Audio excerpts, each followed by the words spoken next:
Happy Friday, socialites. Welcome to the best damn social club in the universe. I am your host, Jedi ASU, and thank you so much for spending some of your Friday with me and my guest. Looking forward to having another excellent conversation this Friday, building community and finding out more about our good friend Wes and also about yourself. So if you have any questions, as always, make sure you put them in the chat.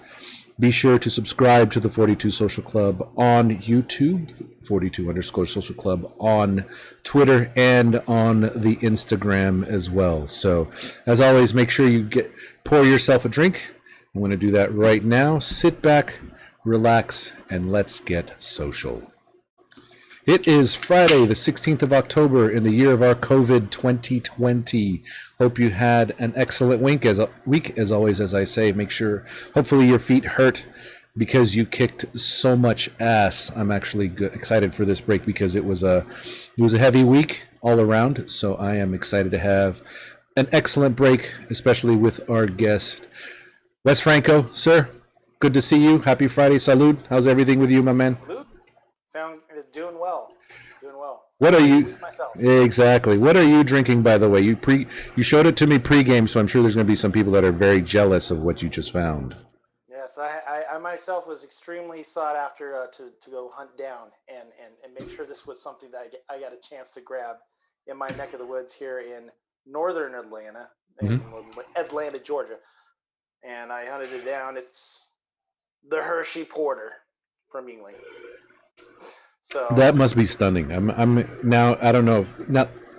I'm gonna have to travel east to find that because I don't know how long it's gonna take to get to the West Coast. But I'm sure it is beautiful, and it's an amazing glass as well. Take it. Here you go. I'm in my Rula Bula Pat Tillman. Oh yes. Honorary Guinness. Thank you very much, Mike Rinney out there. I am drinking from Original Pattern Brewing. It's called the Rascal Hazy Double IPA, and the can got me. I'm actually probably going to have, for the virtual tailgate, which we're going to have in a couple weeks, they have a gummy worm chewy, it's not chewy porter, but it's a chewy Pilsner. So it's a light one, but they're supposed to have some sort of a gummy worm or whatever in the hell. I mean, it's the flavor. It's not floating in there, thank God. Would it run into like a sour, or what kind of beer would it be? An IPA or? No, it's like a Pilsner or something. It's something really light. Yeah, so that's why I'm kind of very interested about it. So it's actually interesting. Because you got me because you said the can grabbed your eye. I almost grabbed a 4-pack of tall ones, but just because. Yeah, I looked at it closer. There's a little cloud bubble, and it said unicorn farts. So that's a sour. Okay, so I would probably buy it just because it says unicorn farts. Unicorn farts. My wife was upset I didn't get it because my daughter would have gotten a kick out of it. Absolutely. See, that was the other thing because Padawan 3, she's 13, but she absolutely loves Parks and Rec. So there's a hazy IPA here called the Hop Cones of Dunshire, and it's a double IPA, and it's a beautiful can. I'll bring it, but like you, I bought it for her. Thank God it was an IPA because I got to enjoy it. Because then if it was something I didn't like, it'd just be like, let me just pour this out, right? Yeah, I didn't want that. That's sad. So now in Atlanta, then, what's the top brewery around there, or like the local? The top ones are Scoflaw, and there's Monday Night Brewery. Okay. And then there is a ton to drink out here. Right. And then in fact, there's also Tortuga. Let me hold on. That's interesting because since you bring in. Go ahead. Literally look up the Tortoise Brewery. I'm going to get that right. Because see, I mean, when you say Tortuga, it reminds me of when you say Tortuga, it reminds me of my favorite rum cake. Yes, that too. Because I'm like, well, maybe just because I read it on the shelf on the way out to Costco, that I'm getting it messed up. Exactly. Anyways, Good evening to Maria Lopez. How are you? Yes, unicorn farts is quite the term, and I absolutely love the fact that you use the little unicorn emoji out there. I don't know. That's something we'll have to see because if I know in on Twitch there is a fart icon, so maybe someone can scroll through all these in there and so find us one. So go ahead. You were gonna say was now that I have it correct, it's terrapin. Terrapin. Oh, just like almost. Okay, got it. Terrapin. It's another T word. Is they Terrapin. They're in Athens, Georgia, so okay? kind of in that area of University of Georgia. So, Yeah. but man, they brew a lot of different beers. And I will say that a personal favorite when I first moved here, we stayed in a place in Sandy Springs, Mm-hmm. which is just near Alpharetta, Atlanta. Okay. Anyways, it's called Pontoon Okay. Brewery, and they have really out there names, really out there art on their cans. In fact, there was a Simpsons inspired brew that Okay. they just did, so I was looking for that one on shelves too. So I'm just going to try to share as much as I can once I finally get Pontoon Brewery, because Eric ordered. He handed it to me, and I drank No it. design or That anything. was good, but it was really plain. I didn't think much of it. Oh, Gotcha. it's 5 minutes down the road, kind of thing. And I was like, yeah. Yeah. And I looked them up, man. They are. These have popped up, right? I can't drink as much as I used to, so it forces me to enjoy it a heck of a lot more. But just the can designs is always what grabs me, right? If it's something that's like, oh, that's cool, or oh, it's, and again, sometimes when the can design is cool and the brew isn't the best, I don't want to call it garbage, but it's like ugh, I got let down. Although, and I've been talking to this with PJ, right? Is that I am fixated on milkshake IPAs right now, and so there is one called Illa Vanilla, and I can't remember their brewery out of Fresno, and it is a vanilla. They call it a vanilla milkshake IPA, and it just haunts my dreams. Thankfully, the grocery store, probably less than a mile away from my house, carries it. So if I need some, I grab some. But the same brewery that I had from another, they'd have one called Milk Was a Bad Choice, like from Anchorman. So it's him like this drinking it, but it's a peach milkshake, and I'm like, I'm not. Yeah, because I mean, it's like it's all citrusy. I mean, like mango I've had and pineapple I've had, but I'm like, I don't know if I want I mean, maybe it'll be like a 50-50 bar, but that's more like, yeah, anyway. But that's what I was like, okay, I'm not entirely sold on it. I don't want to. And it's $20 a 4-pack, so I'm like, I don't know if I want to do that either, because that's a little too much. That is a little. Exactly. Oh my God. Exactly. So how long have you been in Atlanta? I've been here since July 1st Of this year? of this year. Where were you before then? Oh yeah, I've been in Gilbert. Oh, Arizona. right on. So are you a native? Are you a native to Arizona? I'm native Arizonan. This Right is on. something that's completely out of the realm for both me and my wife. We're both natives, multi-generation natives. My pretty historic side of my family. We go back multi generations. We're also we're considered part of the pioneers of Arizona family. Really? Okay. There's a chapter in Tempe. We and I don't know how it assembled. I don't know how it got together, but we actually had kind of a reunion or hoopla that we did, and all of us got together. Bunch of families that we had little or no idea who they were, but we were all considered multi-generational Arizonans that were pioneers of Tempe, and so we got together for this big picture.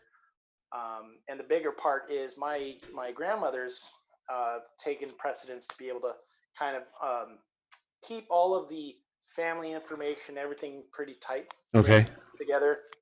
At one point, and I haven't Googled it in a while, but at one point, my entire family was listed for the Tempe History Museum. Wow.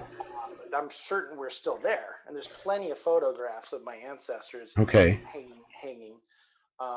And most recently, they tend to believe it was my great grandfather, Adolfo Romo, actually heralded a fight against the education board to fight segregation of Hispanics. Right on. That day in Phoenix. Okay. And so he actually won his case. They say it actually took just more of a change of government to what he Right. did. But anyways, yeah, it was pretty fascinating part. I could talk forever about my history. That's cool, though. I mean, you're part of the founding of Tempe, though, or Phoenix, or it's just the whole area. Yeah. I have a long, let's just say, multi generations ago, a gentleman named W. Jones. Okay. Is the gentleman who came out to the West that Okay. essentially started our chapter of the family. But he was a came from a rich plantation, and he disagreed with the whole notion of it. Went out west. He actually settled in what would have been San Bernardino. Oh, wow. He actually owned land before it became San Bernardino. Wow. He kept it. It would have been, yeah, exactly. But he ended up then moving to Yuma, and that's where he settled. Gotcha. And that's where he started. He fell in love with the Yaqui Indian woman, and the rest is history from there. Oh, look at that. The fascinating part about him is he was a mogul as far as the trade. So he traded largely in the Southwest with burros, obviously. For just that was it. He just moved material, whatever it was. Wow. And part of his venture, he also at one point owned part of the Vulture Mine. Oh, okay. So he had a part or a stake in that at one point too. Right. So he's just throughout all the books and the history. We've got it. Like I said, I could keep going on that, but yeah, it's also heralded in as far as Sun Devil Nation that my uncle's just recently told me. I always thought we just a third generation Sun Devil, but I'm actually a fourth generation Sun Devil. Okay. How it's specifically connected, I have to ask them more so. But my grandfather was a teacher, Escalante school district, and he was there for. Again, it would be more hazy, but almost like 30 years. Okay. I want to say somewhere in that area. Probably, again, they probably just tell me, well, what are you talking about? It's a little bit more accurate. But in any case there, yeah, he went to ASU as a young man. And okay. He went after it was Tempe Normal. So not quite the teacher's college it was. Oh, interesting. Okay. So, but yeah, he did attend when I believe when I understood the years he went to school. It was after they had taken on the Sun Devil. Interesting. Moniker. Okay, so this is like in the 50s or whatever it is then. Yeah.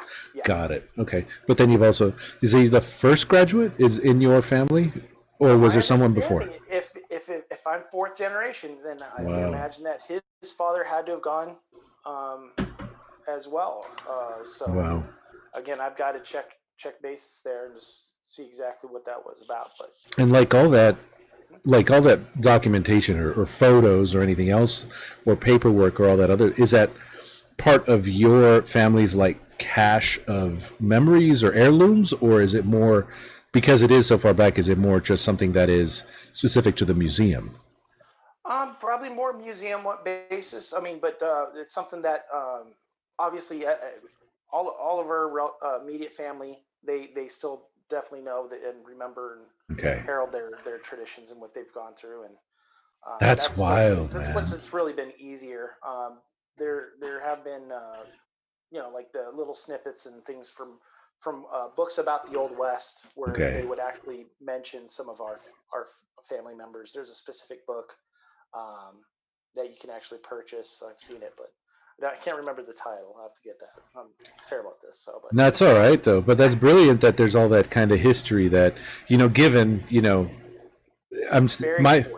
is too, because that you're able to, and that you're kind of established and you have that chain where you can go ahead and find that. Just my mom immigrated when she was I think 3 years old, and my dad was born down in Douglas, but his parents kind of immigrated. So a lot of that, it's a lot of new memories, relative to my branch, right? So it's actually very cool to be able to see that kind of heritage within the territory, as it were, back in the day, and everything else.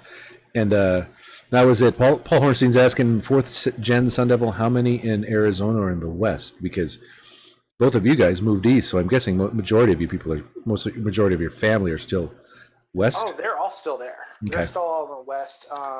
Yeah. So, and then my wife's family's from Florence. Okay. So they hailed from Florence, and so, but any case, there, yeah. Oh, we've been long time residents in Arizona for. I mean, it's just recent that we wanted a little adventure. It was the right time. Right on. And she got the opportunity through her job. Okay. To go have the option, and we are like, you know what? That's something that I've always thought of in my head. And what would it be like to live somewhere where, of course, or maybe it wasn't triple digits. Well, it's actually been. Not that that's ever been an irritant of mine. It's just, well, it's interesting, right? So like I shared with you on a summit. My cousin lives in Roswell, and she absolutely loves it there. So that's one thing, right? But also, like you said, it was an adventure for you guys. It's not permanent, is it for you guys? Is it more just an adventure of you're going to try this out, or do you think you'll stay? It's more of kind of going into it that was more of a temporary. Okay. But if we truly like it here, I guess we'll sail with it. but yeah, we will find out. But I always had it in the back of my mind that it wouldn't be the end of the world if we said in 3 or 4 years we came back to Arizona. Right. And it just so happens where the kids, I've got 3 little ones. Mm-hmm. If the timing's right, they'll just pick up and go into high school then. Oh, got it. Okay. Within that range, so it wouldn't be, earth shaking. But, yeah. In any case, they're kind of just, I'm not set in stone to any specific plan. That works, and it's like you've had a hell of a lot of more rain there than everyone else has in Arizona. So, and you get the seasons, right? So I'm sure you'll be able to get some nice color changes out there. And Paul Hornstein out there and said, yes, I assume my cousin does live in Roswell, Georgia. However, my father was based in Roswell at Roswell Air Force Base back in the 50s. So he doesn't talk about it much. So I'm not exactly sure what he did or didn't see. So all I know is that that's where he was based, and I freaked out when he told me. And then he hasn't told me anything ever since. So, but so it was interesting. So you were in Gilbert, right? And so, when did you graduate ASU? Graduated 05. 05. Okay, so it was the new millennium there and everything else. So then, you've always been an ASU fan, I would imagine, because you're generational. What was your introduction to the fandom? Right, obviously you inherited it, but what was your introduction to it? The introduction was, I believe, when I was around 6-7 years old. My father, my uncles, and also a good friend of theirs, of one of my uncles, we would all take to the process of a regimen of getting to the stadium. And in that process, it was a matter of we had family or friends who owned property near the stadium. Mm-hmm. So it was almost like in that, I can't remember where exactly, it was like kind of in that area where the new district is, where you have the stadium shop there, where Julio's 2 used to be. Oh, so you're talking up the way on up Rio Salado over there. Yeah. Yeah. I live in that niche where it's down Stadium Way. Yep. But then you turn that corner, and it was nestled in there somewhere. I have to ask them again, clarify. But it seemed like we would go to a residence nearby. We would park on their lawn.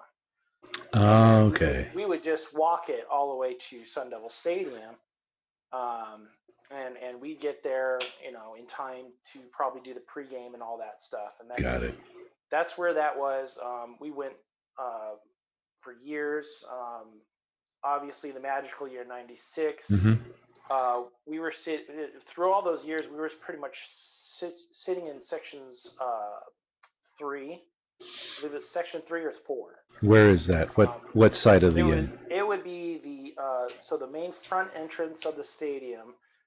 just to like if you would say to the left, so the west side of the stadium as soon as you entered. So that would be the southwest corner of There we Sun Devil go. Stadium. Got it. Would be your first through, 10th Yep. section. And so we were right there in that corner at the fourth section. Got it. And mainly I point that out because it was an optimal section when it came to the hoisting of the field goal posts out the stadium entrance. As they were hoisting it, they were trying to get it to fit right. And so they ended up having to swing it around. It ended up swinging up into the benches, and the fans that were still sitting in the stands and not on the field with them. And I had to, I think with the help of my father too, but duck from getting totally nailed by that thing as it swung out and out to the exit to Mill Avenue. So that was one of the specific parts of why that section is so much more special, obviously. Now that south side, what year did you start going to games? That year, what year? It had to have been starting in 91, 92. Okay, got it. So I think in the Carson may have been That's built. what I remember too.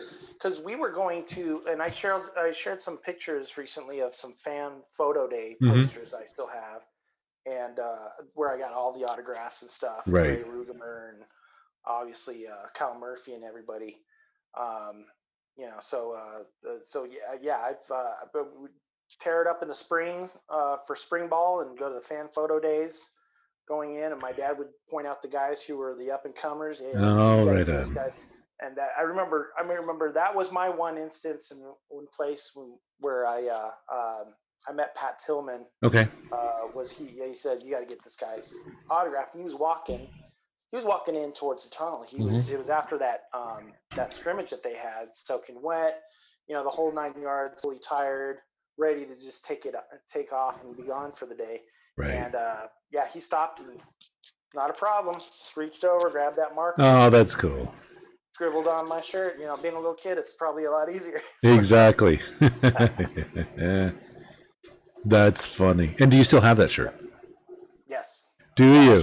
I shared that photo as well on Twitter. I'll try to retweet it. Yeah, that would be actually very cool to see. So, I mean, and that's kind of some of the questions that we'll be getting, later on. It's like, what's your most treasured possession? Not, I mean, I'm sure there's multiple, but not the most, because I want to have that later. But okay. One of your most treasured possessions is what, right? I mean, what if you had to? Like, it's like, oh, this is what I got to show you.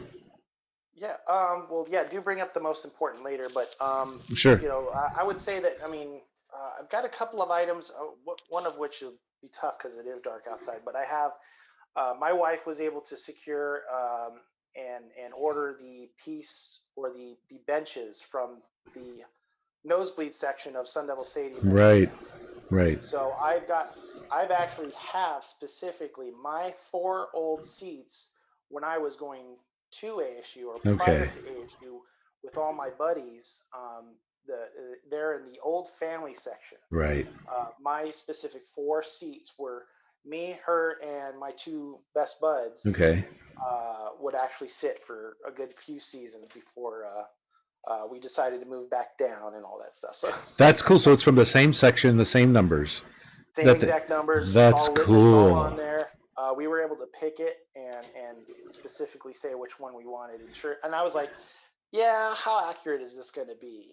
And so I was like, that's a lot of stuff to tear down. Right, exactly. And keep track of. And I mean, and that's amazing that they kept track of it, because it was just like, they're just like grabbing it and just like, okay, here's a pile, right, and everything else. But I guess they were able to mark it. I guess it's like, okay, this you got to preserve because it's paid for. The rest, go ahead and go for it. It was crazy too, because at one point they had a huge delay. They said, we took on this undertaking, and they were way over their heads. And they were like, we did not think this through. Apparently, like, we won't have the benches till like next summer. And I do remember that. Yeah. Oh my God, we bought it for Christmas, and you're not going to get it, And if you want to and they were like, if you want to cancel, we understand. We'll give you your money back.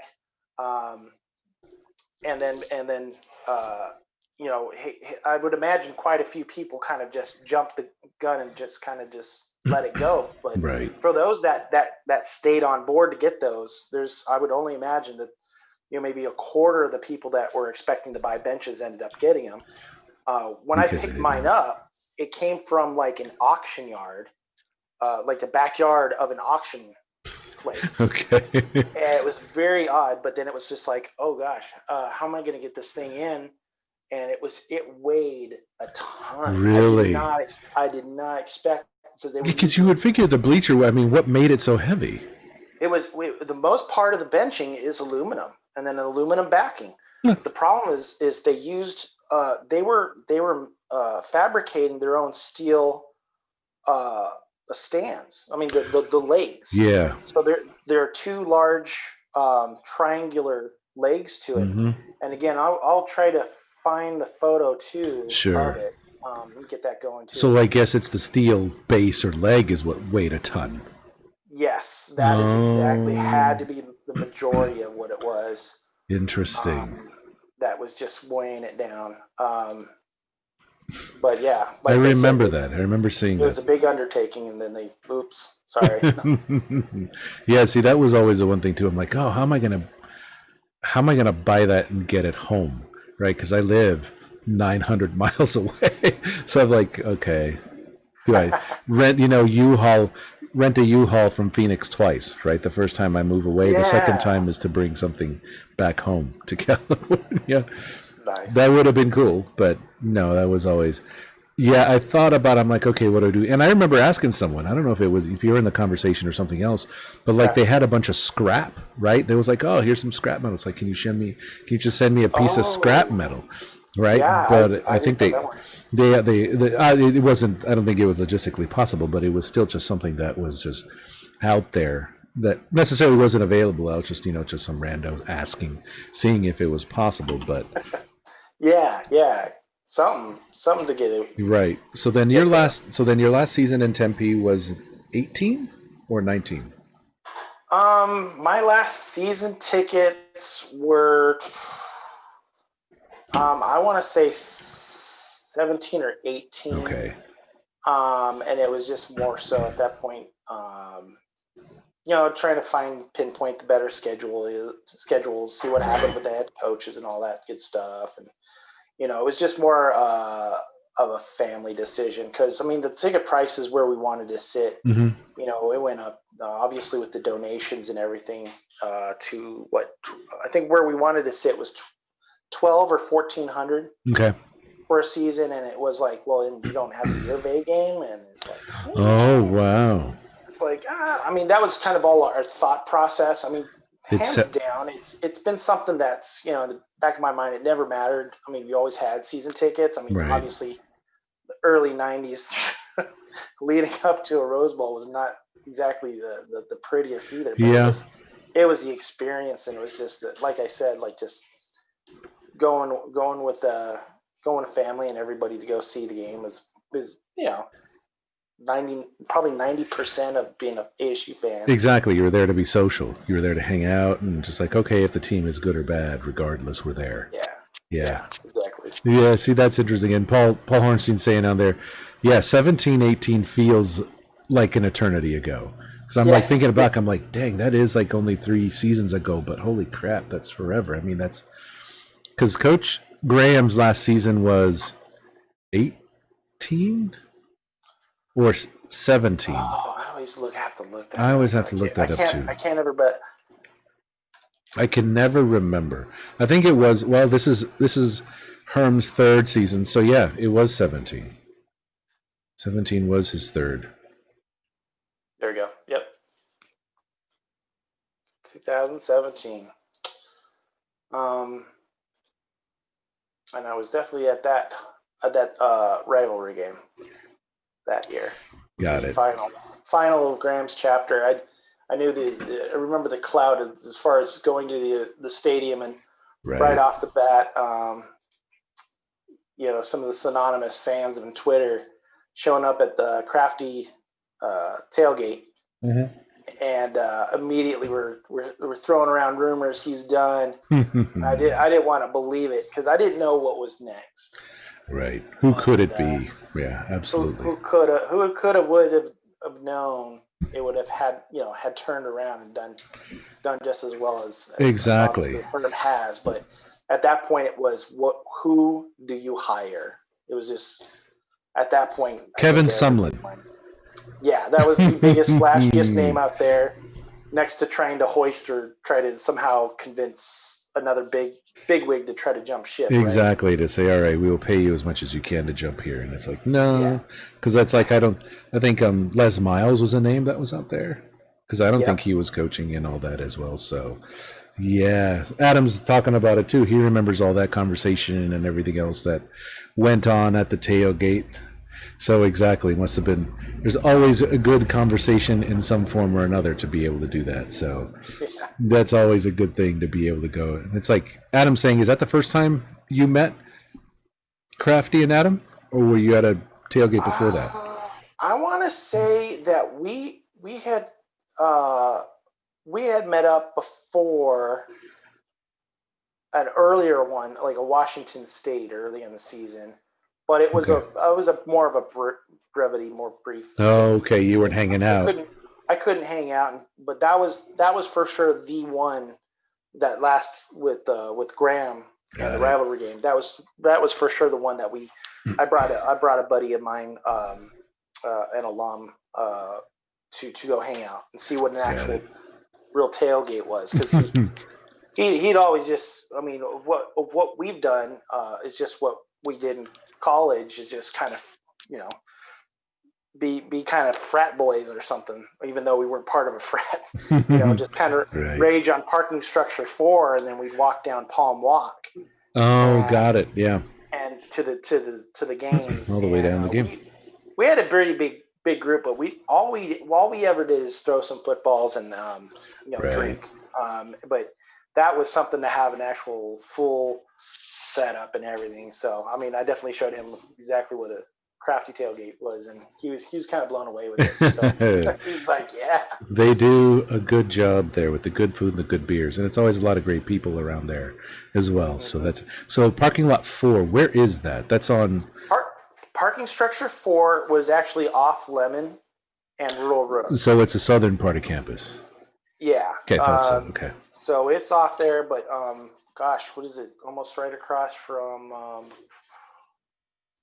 I'm gonna have to just look it up. What's Lemon? Is it across the way from that Circle K? There was that, decrepit Circle K that was always there. That's still there. Extremely packed, extremely shady at the middle of the night. Always super shady there. And then in the drive-through, alcohol place right next, the drive-through liquor store right next to it. Exactly. Yep. And it's crazy. It's like to see how some of that may or may not survive, right? Given how ASU is building and buying and doing everything and changing it, and just, okay, we own the property, let's burn it down and then put something else in there, right? So it's always fascinating to go back and see, oh, this survived, right? Like the whole, what is it there on University and Mill on the southeast side, where Tower Records used to be. Finally, that whole area is gone. Oh, right. Yeah, well, right. I know that they just took everything next to Pete's Fish and Chip. It's pretty much just changed. It's been exactly bulldozed or built back up into something. Right. They've got the sky. I love looking up. I mean, that's all. I think I've shared this before. When I go back to Tempe, I love to look up. It makes me happy that you're looking up, because, I mean, obviously they don't have any room to build out, but it's always cool to be able to say, okay, it's literally growing up, vertically. It's not, and personally, I love that. Again, it's always there around the downtown and campus and everything else. I mean, every time I go back, I mean, there's always construction on campus in some form or another, but there's always something new to see, however often I get to go back, which isn't enough. I should make it a point that it's back more. And I think with my Padawans getting older, I think it may be a little bit easier to do. Should be able to. Shout out to Andrew Taylor out there. We also got Adam Blanca, Maria Lopez, Justin for ASU, who is, I I believe, as he said, he is buzzing hard on Jack and Coke. So cheers to you, my man, out in Florida. So that's always good to see. And yes, Paul Hornstein, Sumlin was a hot as hell name when we were looking for it. And I think even Brad Denny actually created a graphic saying hire Sumlin. So God be praised, we were all wrong. Yeah. Yeah. How's that porter, by the way? It is amazing. So let's reconvene. There's the bottle, the almighty Hershey Porter. And you'd think, okay, well, you're coming into this knowing a porter can be kind of a chew. This is actually a smoother tasting beer. Very nice. And it is full of Hershey cocoa goodness. Is it really? I will say it's definitely worth the reach if you can get somehow to it. If they kind of just don't go away with it, I might have to buy more and try to start. Just go and hoard it. yeah. Just try to make sure I've always got it on hand or something. Well, that's always the cool thing too. And again, I haven't done this yet, but a lot of people have approached me because being in the Bay Area, I can always trade Pliny the Elder. Right now that they're beginning to distribute a little bit more, it's easier for some people to find, so it doesn't carry the weight it used to. However, beer trading, I heard, is kick-ass, though. I mean, if you really need to find something, and if you have something like you have, people are willing to trade for it, especially if they can't find it someplace. Yes. So, and that's always the thing, too. It's like when I go back to Arizona to visit my parents, right, there's always these little breweries that I've never seen, and they either never make it to California or it just takes them forever. Like there's one called Steampunk or something like that. And nice. Okay. Yeah, so but I don't know where they're out of. All I know is that when I go back to T-Town, where my parents live, I go down there and I go to this random Fry's and I'm like, there it is. So I know I can go and I absolutely love it, but it's just I can't find it anywhere else. So yeah, so that's one thing that I would like to trade for, and I guess hopefully Pliny still carries it. But again, there's always something else that some people are interested in trading for, but I don't know. I'm too lazy. I'm too lazy for it. I don't have. Yeah, and I've never known. I've got to figure out how good way is to ship, and not somehow find myself getting busted for something I'm not sure I'm not supposed to be doing. See, that's always interesting too, because I mean, someone sent me a 6-pack in a USPS box. Yeah. And it was all newspaper and everything was in bubble wrap, and it arrived beautifully. But like you said, I don't know how that works, right? It's like if you wrap it up and everything and you say, is it alcohol? No. I think you just have to designate that it's liquid, and you just got. And it's not flammable. Yeah, it's not flammable. Exactly. It's not it's not a narcotic. Don't worry about it. Exactly. It's nothing else like that. Andrew Taylor has something out there. First game was the 09 ISU 50-3 game. That's the perfect game. Very interesting point, Andrew. So your first ASU game was that 09 ISU game. This is an interesting tidbit for you as well.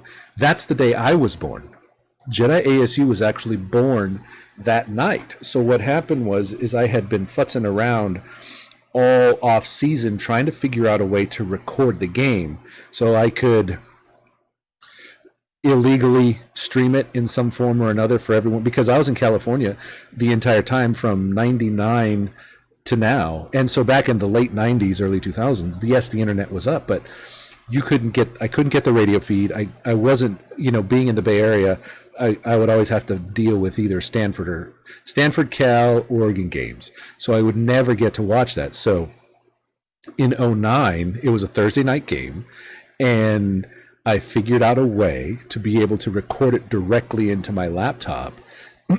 And I captured that Vontaze Burfict annihilation of Russell Hill, where he kind of lifted him up, and I posted it out there, and it's still I think it's still the most viewed video on my channel, because like every day should be Saturday. Everyone else picked it up. They're like, so everyone lost their mind over it. So it was just, but that ISU game is special to my heart because that's where I started doing all the highlights. That's where I was actually able birth from, even though my official Sun Devil birthday is the Nebraska game. I transferred into ASU, and so that was the first game I ever went into, which was the Nebraska game. So I'm like, wow, this is how it's always going to be. And anyway, that's how it was. It was nice. That's golden. Were you there that night? The Nebraska game? Which one? The Nebraska game. Oh yeah. Okay. Yeah. Oh yeah. That's why I was saying. I was talking about how I had to duck because of the field goal pulse almost hit me. Really? You were down there on the field and almost. So being in section 4, when they were carrying out all the field goal posts, because they ran them up and down the stadiums. Obviously, anybody who's there kind of just stood back in awe.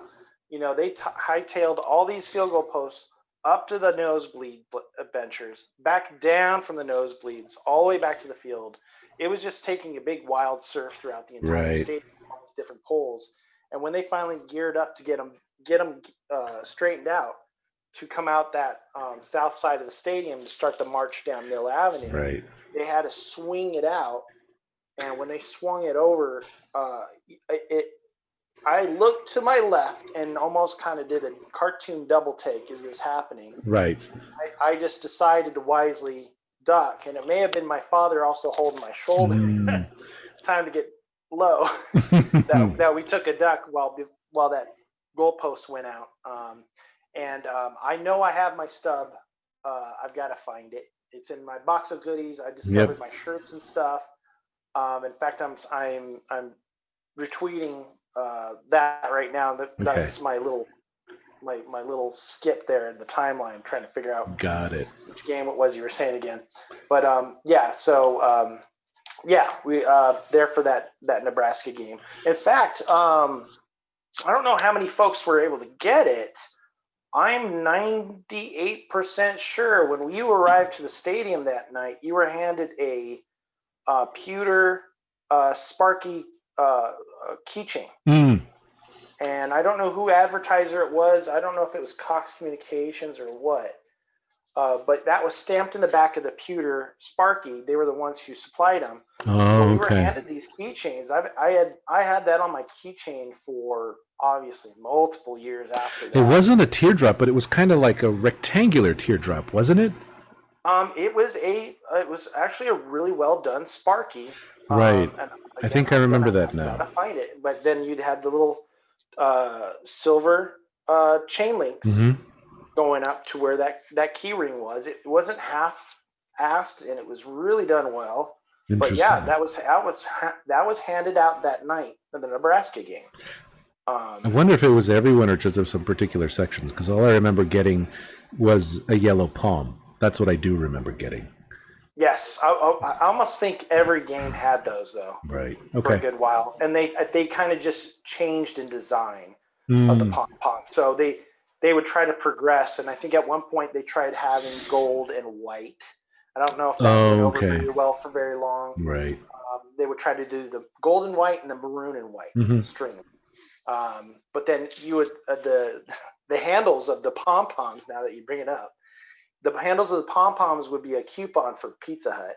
But just like your ticket stubs, ticket stubs would always have a coupon for some sort of pizza deal. Pizza Hut was a predominant one, but I think at one point it was Little Caesars, and they were doing if you remember, there was one called the Bigfoot. And the Bigfoot pizza was a massive, long, almost table size, thin crust, cheese or pepperoni. And yeah, that was something that would. Those Bigfoots were crazy. I remember those now, and the crust was garbage. But you'd get that middle of it. You eat from the inside out. Yes, exactly. Which was always. But I mean, they were like $10. So as a starving student, you could eat for at least 2-3 days if you did it right. But if you were just like, oh, I don't care, then you ate it in 2 days because you're young and your body doesn't care. So. Yeah. And it's not a question for Paul. It's like you remember watching it. It's a question for Paul Hornstein. It's like if he was in Arizona or not that year. I don't know. So that's why I'm asking him. I should have asked him for that. So, yeah. So that was Yeah, so it was definitely something. Now, do you have? There was a T-shirt that said 19 and 0, and we owned every inch of it. That shirt, is that the shirt you have? Yeah, I own one of those. Okay, I had In one fact, too. I've got that one in the box. Got it. Right next to me. See, I had that one. See, what I did have is I also had a cup from the game that had field in it, and I had net from the and I had net from the field goal net thing, and so I had it for the longest time. And in a move, it got, not only did it fall over, but it had a bunch of critters in it, so I had to get rid of it. So it was a bit disappointing. I was a bit bummed. But I remember carrying it with myself, had it all the way, I think, until almost almost maybe just recently. It was until I moved into this house. So I think that's when I lost it. So it's always curious to be able to. I think I've burned every single box that I've moved in, so I don't think I have any. No, meaning went through and organized them. Burned them. Okay. Well, no, I burned them too, but I went through them to make sure. Okay, what is this?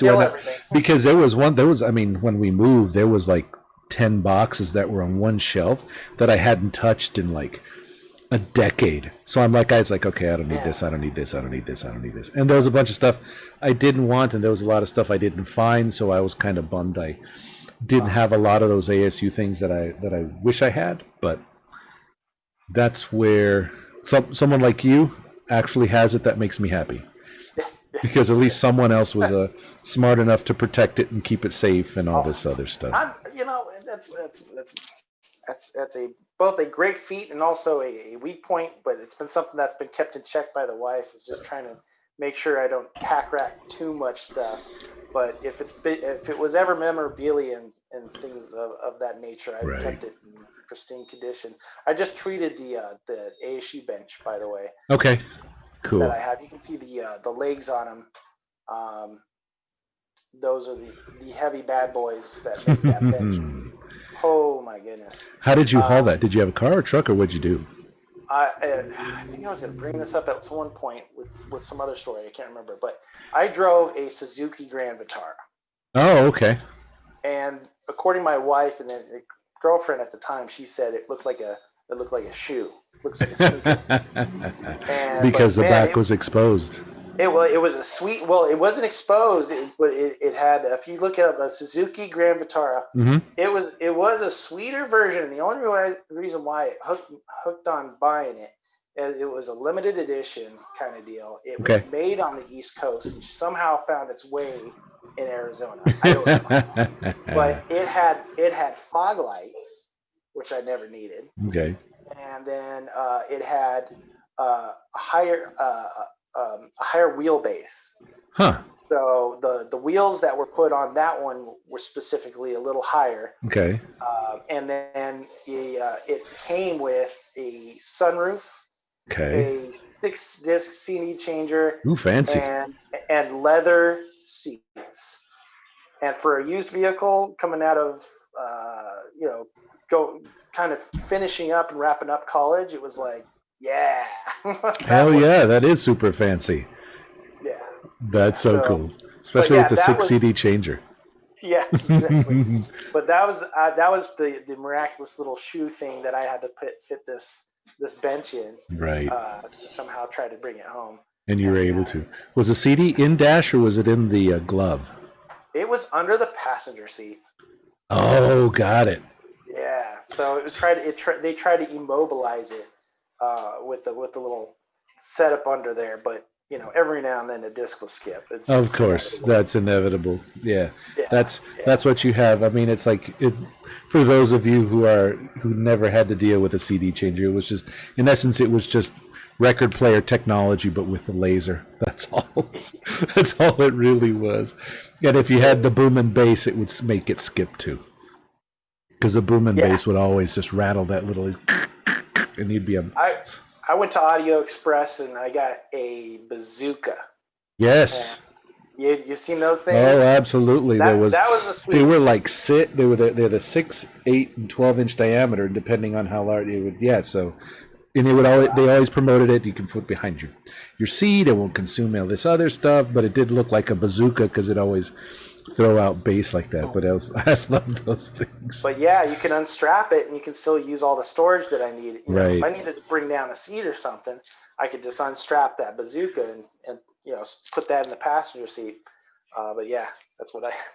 Exactly. Now, if I remember correctly, the bazookas had an amp in them, right? So you didn't have to buy a separate.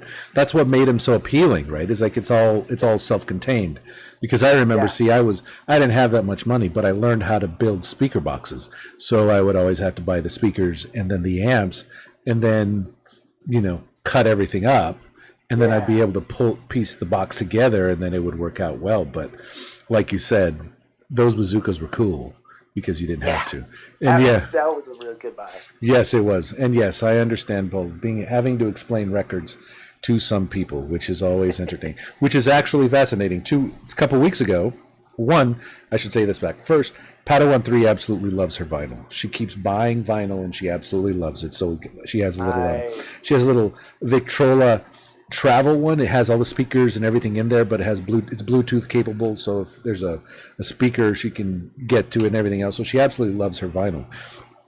But also, you may have seen this tweet, vinyl records just outpaced CD records for the first time since I think 1983.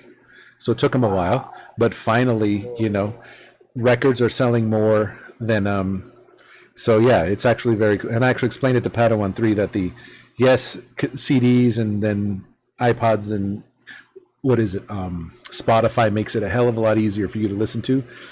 It doesn't match the quality of vinyl. Vinyl is just amazing quality. So that's the whole thing there. So she's always looking for it, and if I can find more cheap stuff, then we'll always do that. But she likes it. I'm going to go ahead and indulge it. So no, it's a whole unique sound. It's all specific. I mean, it makes sense to me.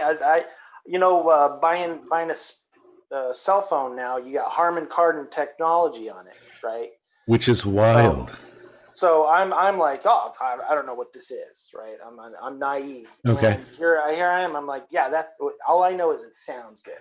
It's crystal clear. I'm like, That's insane that it's on the cell phone and it sounds as good. And then I'm talking to either of my parents, and they're like, yeah, that was like a big name in the 70s for some speakers, and they're still around. You can buy them and they sound just as good as when they were brand new. Yeah. And I was like, that's a whole Pandora as far as between a Boss, a record player and the stereo system, and to have that unique sound, that is in itself is a whole different genre. The whole audio file, and I would do that. I mean, when I was younger, I absolutely loved it because it's a new technology, sounded beautiful, and it was always cool to be able to go into those audio stores that had all of that cool stuff. But like Harman Kardon was a stuff. But I remember just looking at I remember sending away for a catalog and getting a Harman Kardon catalog just to look through and dream and all this other stuff. And, realizing that if getting all the parts together like an amp and a record player and all this and all that, it's like you're buying a small car. So I'm like, okay, maybe that's not it. Right? So then I was like, as technology got better, that's why I kind of glommed on to, I love my CD, I love my Walkman, I love my CD player, I love my iPod, I love my device, right? Because now I can go ahead and now I have my device and I have my Bose earphones. I'm happy. Then I'm happy. But I mean, I cannot imagine having tower speakers right in my house and it projecting the sound when I have a small Bose semi TV bar that has all the speakers. There's a subwoofer on the side, and I'm like, that's all I need. And sometimes I'm like, man, my kids or Mrs. Jedi who's watching TV, and I'm like, I flippin' love my speaker, but turn it down because it's so loud. I'm like, I can't do this. It's too loud. I can't do it. But yes, it's always good to be able to see all that old technology come back in some form or another. Exactly. It is the top of the hour, everyone. We're going to do a quick bio break for about 15 minutes. Let you guys go ahead, refill, get some water, get your drinks, whatever else you need. As always, we're going to go ahead and play some game. We're going to play a game. I'm not exactly sure. I think it's going to be a couple cards from If You Had To and I Wish I Didn't Know. Always the same games that we always go ahead and have in the Sun Devil Summit. But Wes, if you want to, you can go ahead and step away. I'm going to make a quick announcement, and then we'll go from there. So go ahead. And as you can see on the screen, everyone, we have two events coming up the week of November 6th, kickoff weekend, right before ASU plays USC. First, we have a virtual Sun Devil Summit, Friday afternoon, Friday night, November 6th, starting at 5:30. It's going to be a truncated version of it because I do have to get some sleep the night before the game, so please feel free to go ahead and participate with that as well. And then Kegs and Eggs, virtual tailgate the next morning starting at 6 a.m. Pacific, 9 Eastern. I will actually be up at 5 preparing my Bloody Marys and everything else. So this way we can go ahead and have a kickoff, talk, visit, and enjoy each other for 3 hours before the game. One thing about that, we're going to actually have a watch party in the sense that I'm going to go ahead and leave the Zoom call up, and you'll be able to, if you're watching the game, whether it be a stream, you're listening to the game on the radio, or you're watching the TV, you can go ahead and hang out that way as well, with the tailgate being open. So I think that's going to be it. Yes, sir, they are both Zoom calls. So if you are on the invite and you have been receiving Sun Devil Summit invites, you are on the invite for the virtual tailgate. If you have not attended either, send me an email, jediasu@gmail.com, DM me on Twitter, or DM me on Instagram, and I will capture that, and we will do that as well. So I'm going to go ahead and reply to you in the chat. Mr. Taylor, yes, sir, they are both Zoom, so we will have that as well. So enjoy yourselves, everyone. Again, we're going to come back at 8:15 in about 11 minutes. So go ahead and make sure you go ahead and take yourself a bio break, get some water, and get yourself another drink. And we will see you here in another 10 minutes. Thanks, everyone, and talk shortly.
Hello, everyone. Again, thanks again for that quick intermission. Thank you.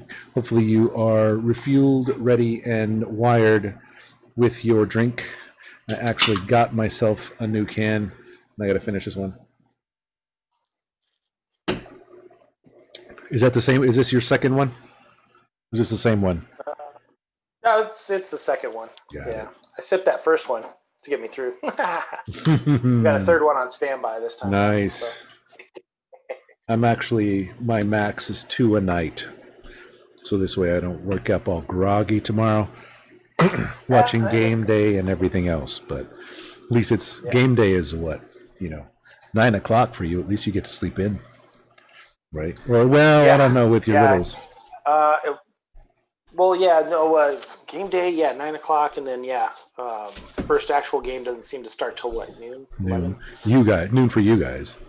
Right, which is 9 o'clock for me, so that's always the thing. And then I'm always listening to, see, that's the thing. I mean, I can only imagine having been, Arizona time, and then all of a sudden moving that way, and then having to wait for everything to happen, right?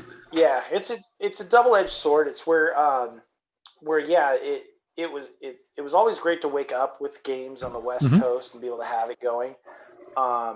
But then if you think in fantasy football terms, I've got a bit of an advantage in the fact that I've got many more hours to study my roster before the first game is actually at 1 p.m. Eastern time, as opposed to having to wake up groggy and try to figure out where I'm at and figure things out on a Sunday morning per se.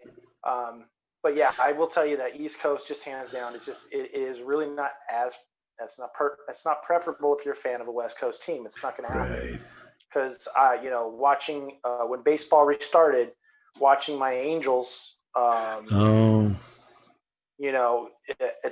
the wee hours of 12:30 to 1 to 1:30 a.m. finally finishing and knowing another one slipped away for another loss. It's like a double whammy. Didn't they have a really long game earlier too? Didn't they have one that had like extra innings? They had a couple that went super long. Yeah. Got it. Yeah, but and the 10 they were on ESPN a lot. I don't know why, but I think it's just the clout of having Mike Trout.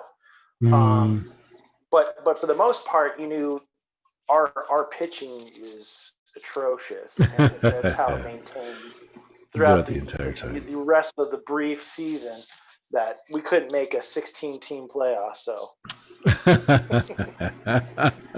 that's the one game that I did not. It's not over yet, though. They're still going, right? They're still going. NBA finished before them, for God's sake. Yeah, that's true. That's true. They baseball found a way to find life in the playoffs, and that's exactly what they set this whole season. NBA and NHL finished before Major League Baseball. Right. That's going to be funny too, because I thought it was odd. Oh, go ahead. I always thought that baseball had the shortest break in the sense that they ended like in October, and then it was like 30 or 60 days later, like everyone was talking about the pitchers reporting or something crazy like that. So it's like there's like you're done, and then all of a sudden, boom, everyone shows up again. So it's like you're never without. Practically, it seemed like it didn't take too long. I think obviously NHL is by far the longest season, right? And is it okay? Their season, I believe. I mean, as far as just calendar wise, right, is by far the longest. But yeah, with October and then you've got 4 months until February when they start reporting. Wow, you're absolutely right. So I mean, so currently the Dodgers Braves are at the top of the 6th. Braves are up 2-1. Braves win this one, they're gonna win the series. Oh wow! They're up 3-1. They're up 3-1 in the series. So series meaning the pennant or the World Series? No, just the what is this? The NLCS. Thank you. Okay. Yeah. So Atlanta leads us 3-1 in this. They could wrap it up tonight if the Command lead. but it's only the 6th inning. Mm. Looks like unfortunately for a lot of the majority of baseball true fandom, the Astros beat the Rays earlier today, 7-4, So tying the series after the Rays took a commanding 3-0 lead in it. right. Oh, are they gonna blow a 3-game lead? They might blow a 3-0 lead if they don't Damn. come and show up in Game 7, Well, which would be absolutely atrocious. at least the Warriors and the Atlanta Falcons can actually go ahead and point at someone else instead of themselves. Yeah, for being that butter. Push it off. Yeah, exactly. It's like, nope, it's your turn.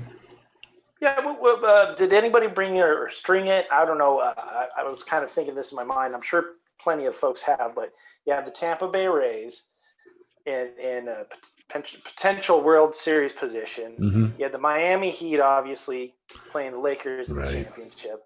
And then you have the Tampa Bay Lightning, who just won the Stanley. Oh, right. I think I've seen something like that. Go ahead. How did COVID King Florida get all the teams in the right positions in all 3 leagues? Maybe they're leading so then they got their NFL team, they got their NHL team in. So their NHL team is leading, their baseball team is leading, and then their basketball team is leading, and then they're leading in infections and deaths. So good job, Florida. Yay, Florida. Shout out to Justin and his state since he is there. That's his state. Shout out to Crafty Creative. How you doing, man? Also, Crafty just shared this may make something to you. Not getting Cole was a big fail for the Angels. Yes. Was it? That was a tough one. That was, yeah, but, the Yankees obviously threw everything at Cole, so. To keep him. I got it. $300 million contract to be a Yankee. Jeez whiz. But yeah, if Angels had a true ace, you'd have at least something of a leverage to be able to pull together some sort of season. Got it. So, yeah. So, understand. This is in the second part of this chat. I mean, that's, I was kind of going to mention, kind of where does Producer Wes come from? Yes, please. What is Producer Wes? Is that actually a real thing? My career started young with the city of Tempe, with a brief history as a scorekeeper for the city of Tempe Youth Sports League. And I say brief because after a second weekend, I would work on Saturdays.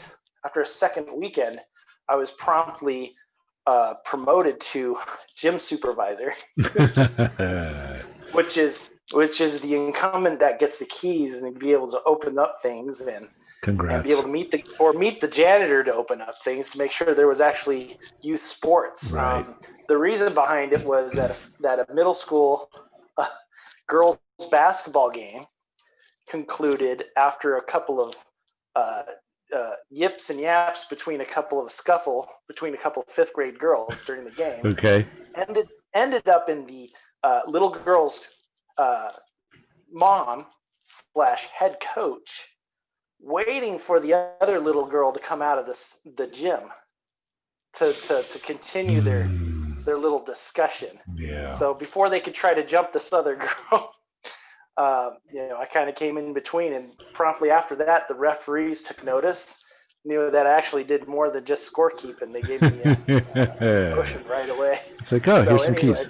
So that's how it all started, but that continued a career that actually welded into the city of Tempe being able to go to spring training with the Angels, working in Tempe Diablo Stadium. Oh, right on.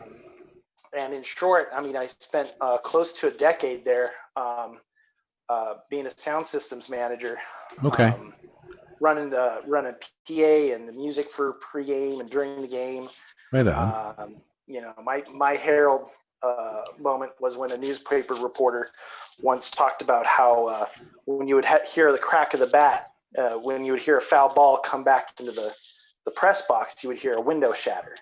Well, I was the man on the ones and twos called an instant replay machine. Okay. That had the little sound bar. Right. And I would be ready to cue that up and just hit it at the right moment. And at Tempe Diablo, obviously it was already an old stadium, but we did have new speakers, but there was a delay. So we had to time that extremely well for that to even make sense to people. How much was the delay? How long?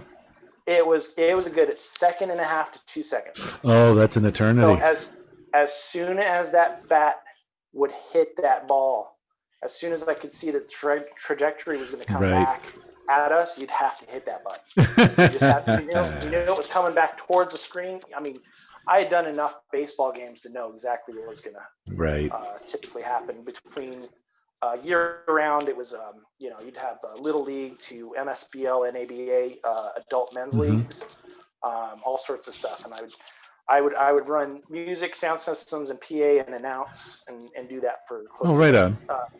Better part, I did a couple games for the Arizona Fall League.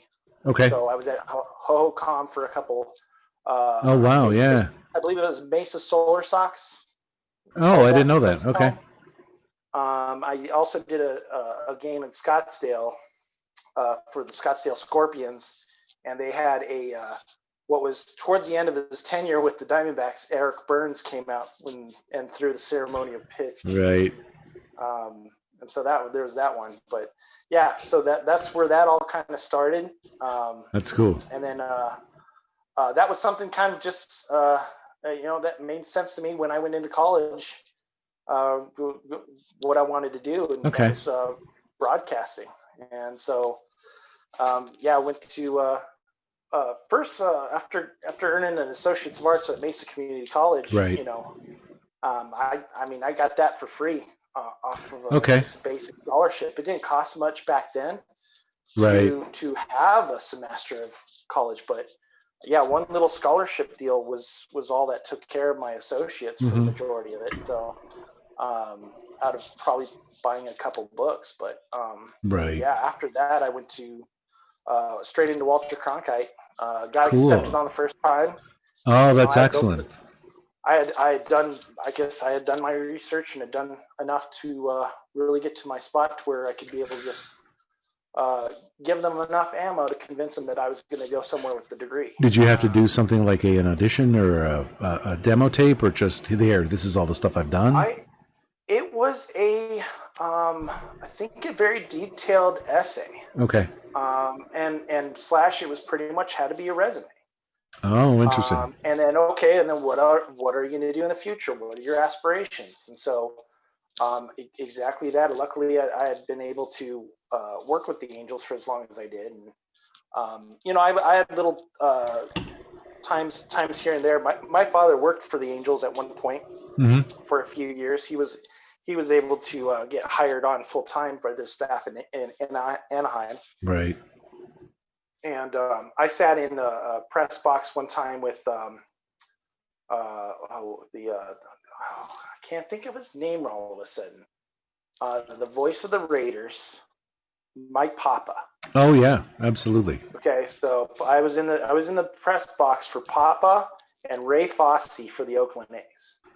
Oh wow. And that was a great little job shadow of just being behind those two, working a live baseball game for a whole weekend. Actually, I attended quite a few, but from that and a couple of other things, let's see, it was just convincing enough to kind of get that steadfast. Okay. I would say that the majority of my career came at ASU when I was able to work with, they call him, I think he goes by the Twitter handle of Mr. Connected, or Mr. Connects, Michael Wong of Walter Cronkite. And he was able to help me out immensely between getting internships.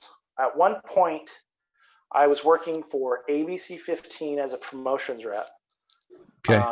And I was also working for a small production company videotaping high school sports. So basketball and football. And then from there, I was also able to land a spot on a small film production. That was done by another counselor at ASU that was affiliated with the Walter Cronkite School. But I was able to work on a film called Brian Loves You. This unfortunate mess was something that you could actually rent on Redbox. You know, it was something that was great to be a part of. Okay. And that's exactly it. It was something of the experience that was like phenomenal. And in fact, the director of cinematography had gone on to do, among other things, other movies, but his mainstay now is working on the set of Chicago Fire. Okay. So, you know, he was. It was obviously working with him that he knew exactly what he was doing. But yeah, with this film that I was on, the better part was that I got to work on set with George Wendt, Oh yeah. Okay. and then I can never forget the actor who plays Candyman. He's the narrator, right? I'm Yeah, looking he's the at narrator I'm for looking at it on Sci-Fi IM. Channel. Right, so I'm looking at it on IMDb. Brian Yeah, Bryan loves YAN. you. Year 2008, and it's Yep. Tony Ladd. It looks like Yes, that might be him. And it says in here, I'm trying to see if you're credited in any way. I should be. Come on, I should be on there. Look at that, production assistant under additional crew. Boom. Look at that. And then you can click on my name, and you'll see that I also worked on George Lopez show. I'm sorry, George Lopez HBO special. Yeah, because I'm looking at like some of these people. I'm not exactly sure. Unfortunately, it's a 2.9 star on IMDb. So I didn't look at it on. I didn't look at it on Rotten Tomatoes. So, but I mean, It's all right. It's nifty only in the fact that it was shot and located in Arizona, and you can try to see where right, stuff was filmed. We filmed, I think, some of the better locations. I'll be short, but sure. the better locations were Williamsfield Airport. Oh, out there. Yep. We were able to film in some vacant buildings out there. That was extremely unique in the fact that you had probably young pilots, young classrooms full of pilots Mm-hmm. that would decorate these ceiling tiles with their squadron Oh, right on. emblem, and they would autograph them. So you had all these tiles of different squad Right. emblems and autographs from all these young pilots. I thought that was the greatest part about filming there. Half of it was kind of semi spooky because there were long corridors and it was just It was really crazy. dark. There really wasn't much. I don't think they had electricity Mm. running in it because it wasn't nice or it wasn't cool. It wasn't something you wanted to stay inside the It building. was again. It was an old military base, so it was very straightforward, no nonsense. It got the job done. It wasn't all crazy decoration or anything else, right? So you didn't expect much else. I mean, I was there. Yeah.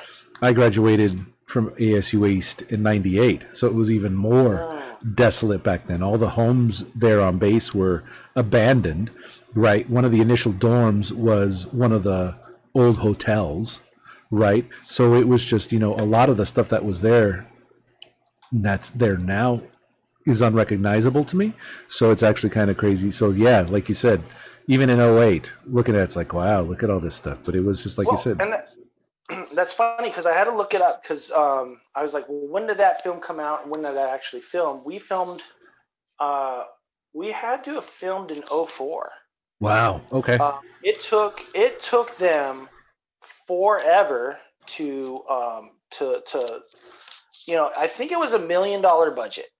It was Wow. done by the director. The director's mother was the main funder of the film, and so I think afterwards, when it came down to it, it just took a long time to get someone to kind of do either work for peanuts or pro bono work to try to edit and put that thing together. Oh, got it. Well enough, and then the hardest part was a lot of the momentum of trying to have George Wendt and the Candyman Tony, right?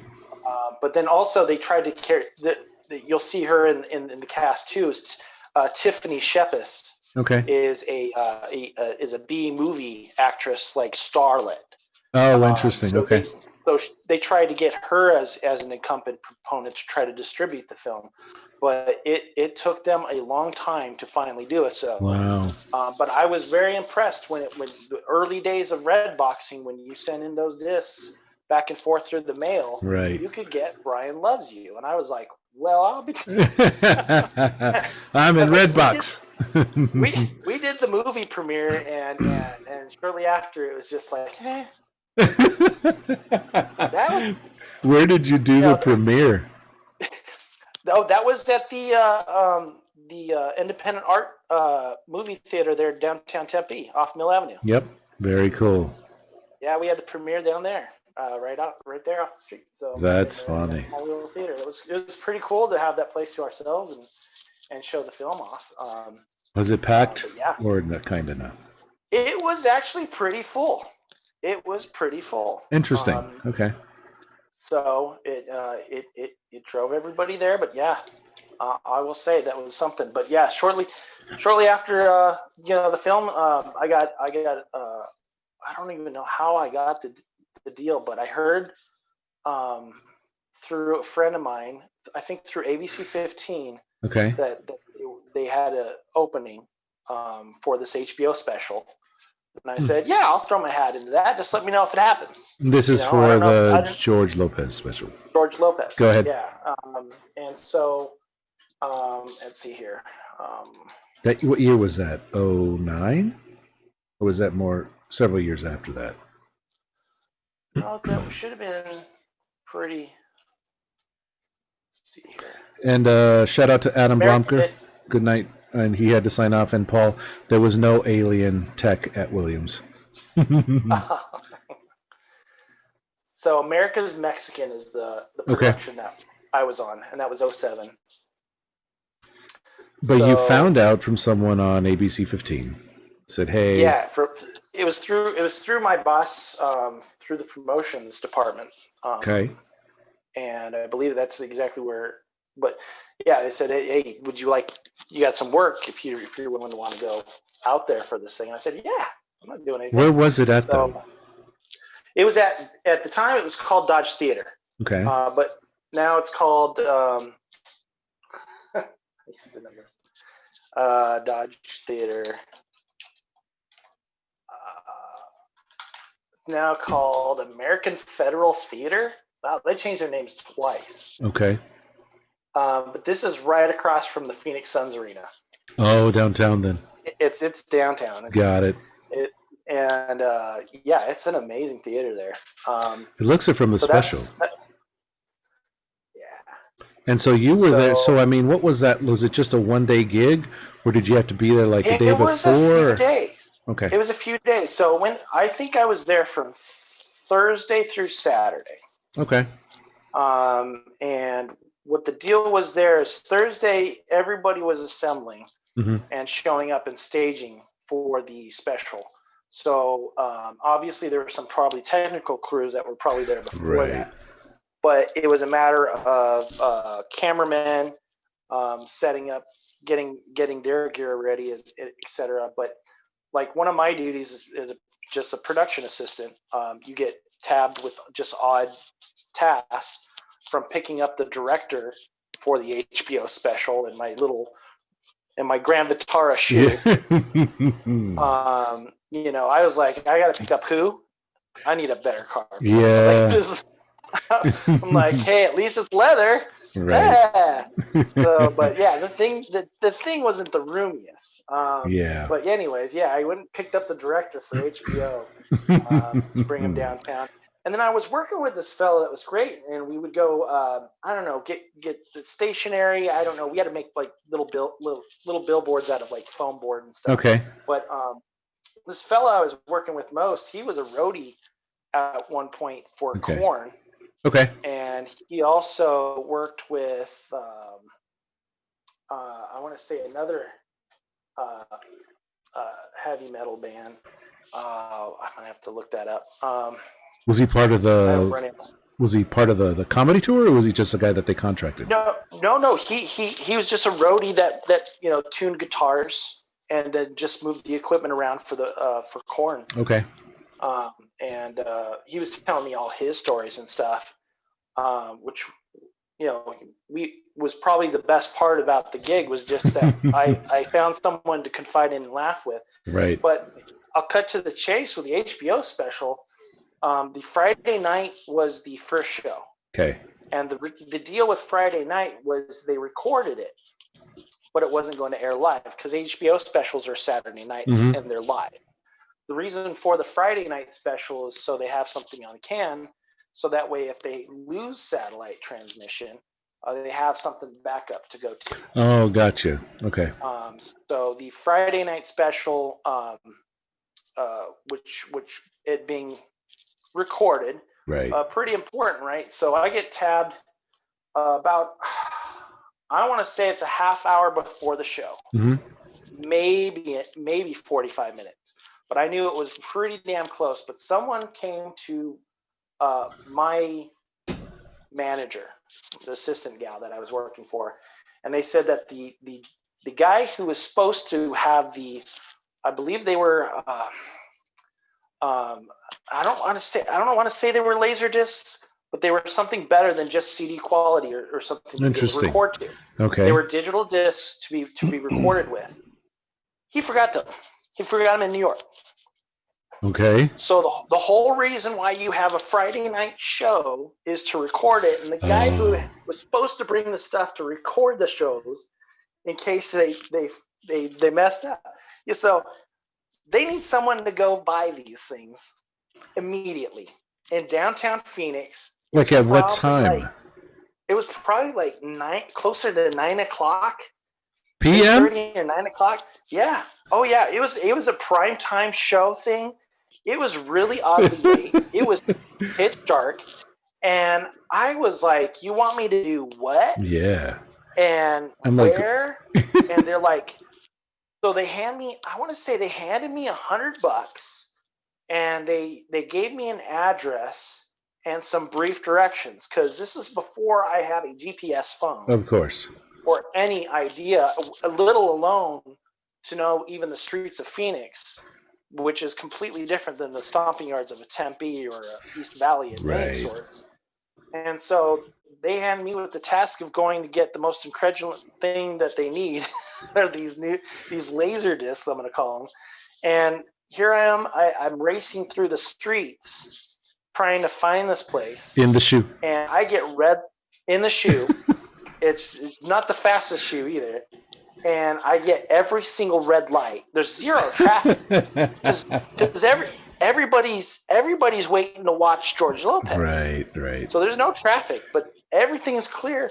But I'm getting every red light. Eventually, there's nobody around. I'm gonna have to hightail this if I'm going to get close to a meeting.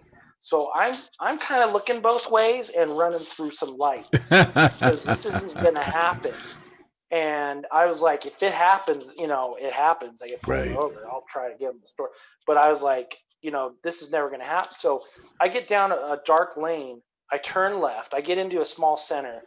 And I'm like, still in the downtown area, or are you like in a neighborhood someplace? Downtown Phoenix, but more of a business industrial area. Okay.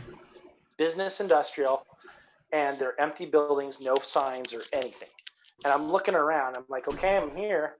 And then all of a sudden I see this guy approach a corner window door and kind of peek out. And I'm like, he's like, hey, you the guy? Yeah. I'm like, oh my God, what am I buying? I'm like, am I seriously buying this? George Lopez. I was like, George Lopez doesn't need like a nose bump before he goes out. This is actual discs, right?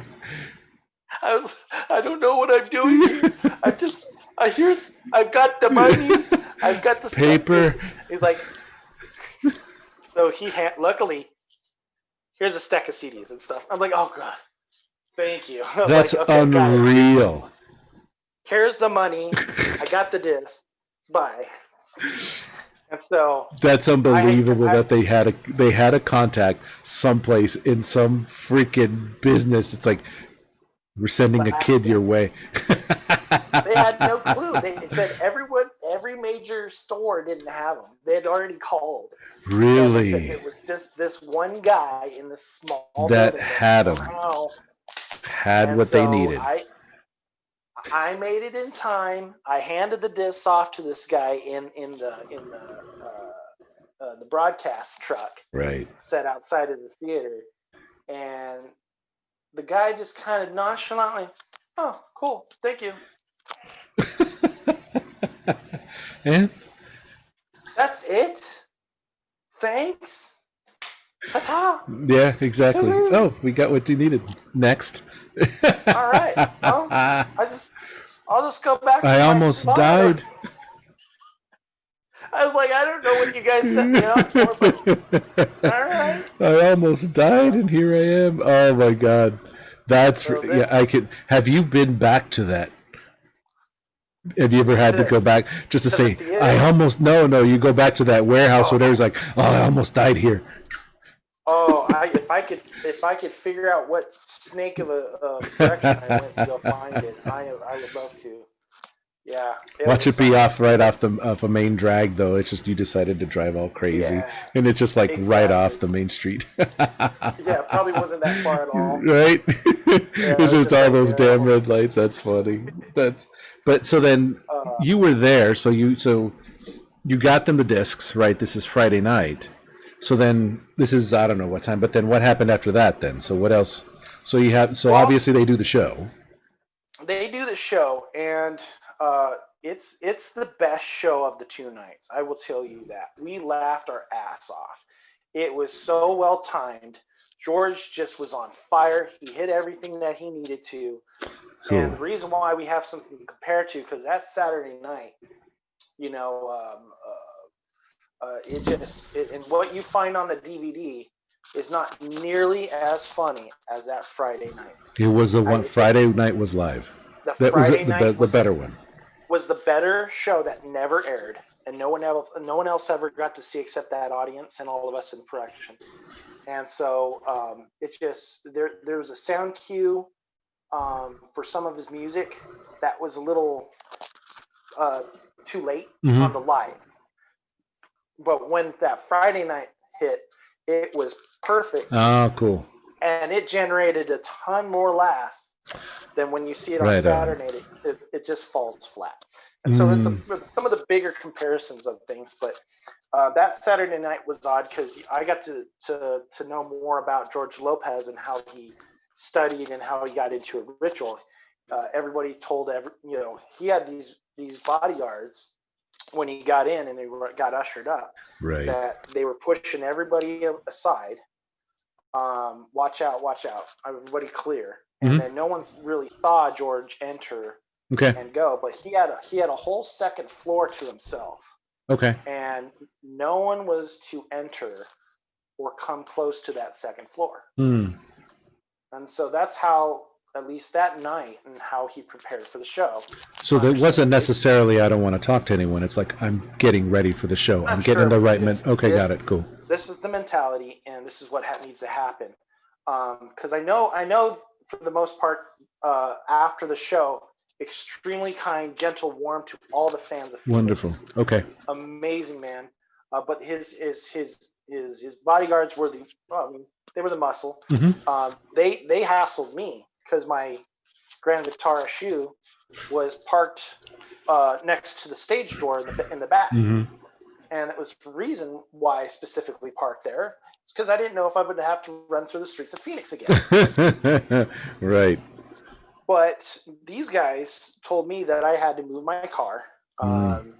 and they didn't tell me why. They just said. They just demanded that my car to be moved, Okay. which was extremely difficult on the streets of Phoenix to find a parking spot, let alone somewhere within distance where I was working. Exactly. To actually be of need if that was if Right. that ever came to fruition. But anyways, it was never a necessity, never came up, but it was something that was the only thing that irked me about the whole experience. Outside of that, it was amazing. So That's fun. And now, have you done any other shows other than? I mean, that sounds like maybe it was one of the bigger ones. What were some of the other shows that you did? that was the best, or kind of the biggest show as Okay. far as that goes. I mean, gosh, if I sat down and thought about other things as far as it goes, from here to here, maybe working with someone, Mm-hmm. from time to time. But, I worked for the Arizona Cardinals for a few years. That in itself was a good experience, just working with At the time, that was a young. That was straight out of college, so that was '05. Mm-hmm. I worked a full season from spring to that fall. Okay. And that was when Fitzgerald and Anquan Bolden. Oh, wow. And that year was Edgar and James. Okay. From the Colts. That was the big marketing coup after Emmitt Smith had retired. Mm-hmm. To handle the running back duties. Right. And so Edgerrin never got the holes that he needed because Cardinals have never had an O-line worth a damn. So right. that was something where the biggest part about that season, they had Michael Bidwell had officially taken over the reins and changed the logo. Right. And so all the logos, all the equipment, everything was done his style. And that was the interesting part of that. In addition to working with the crew, it was interesting that a young Paul Calvisi was working for Channel. He was working for Channel CBS 5. Right. And he got in a scissor lift with me once to go up, and because I filmed all the practices. Oh, right on. Cut it and edited, and then on game day, I would take stills, the formations. Oh, so right. I'd take the formation stills, and then what I would do is on this printer that would spit out the formation stills, I'd rip them off, slap them in a book, and after an offensive series was done, I would hand it to the offensive coordinator. Right on. Or their assistant, and then the other side for the defensive side. Oh, okay. So I was on the sidelines. Damn, that's cool. Okay. What was it said there? Paul Galvisi got in a scissor lift with me, and he was going to interview my boss at the time. But what was odd because Paul was like, "Yeah, you ever seen me on Channel 5?" I'm like, "No, I worked at ABC 15 though." It's like, "Huh, okay." I was like, I'm throwing competitors at him, and it's only making him madder. Yeah. So I was like, okay, I'll shut up. I'll kind of just shut up here. Yeah. But yeah, that was a good deal. So, but yeah. So I was gonna say that we had this young quarterback named Josh McCown. Ah, yes. And they would somehow put my locker next to his on away trips. Okay. So it was always odd for him to come up and see who was next to him in the locker room and know that it was just the video guy. Right. And so I think it always was something of a feeling of really, is that seriously who they're putting next to me? But then we also gave a shot to this quarterback to be the backup that year. His name is Kurt Warner. I think I've heard of that dude. And yeah, I think he turned out well. He did. I think he did a few good things. At the end of the season, the last thing that I did for the Cardinals was have to put together a feature reel for Kurt Warner. Okay. Because they weren't sure if they were going to keep this fellow around. Oh. About mid-season, when he got the start after Josh McCown got injured. Right. Kurt Warner came out. He was in a game, swung right for a pass, and when he was simply running to the sideline after a pass, he had a groin injury. This invisible turf monster got him with the groin injury, and he was out for a few games. So he didn't really get to do a whole lot that season. Right. But yeah, that was something that I was up to the task as far as at the end of the season, putting together a highlight reel and stuff. So that's my little two bits with the Cardinals. So that's funny. And did he know you put it together? No, he probably wouldn't have. Well, he would have probably had an idea if they had told him that they needed this highlight reel. Okay, got it. My one instance where maybe Kurt Warner knew who I was in a Mexico City game. Oh, okay. We were at Estadio de Azteca.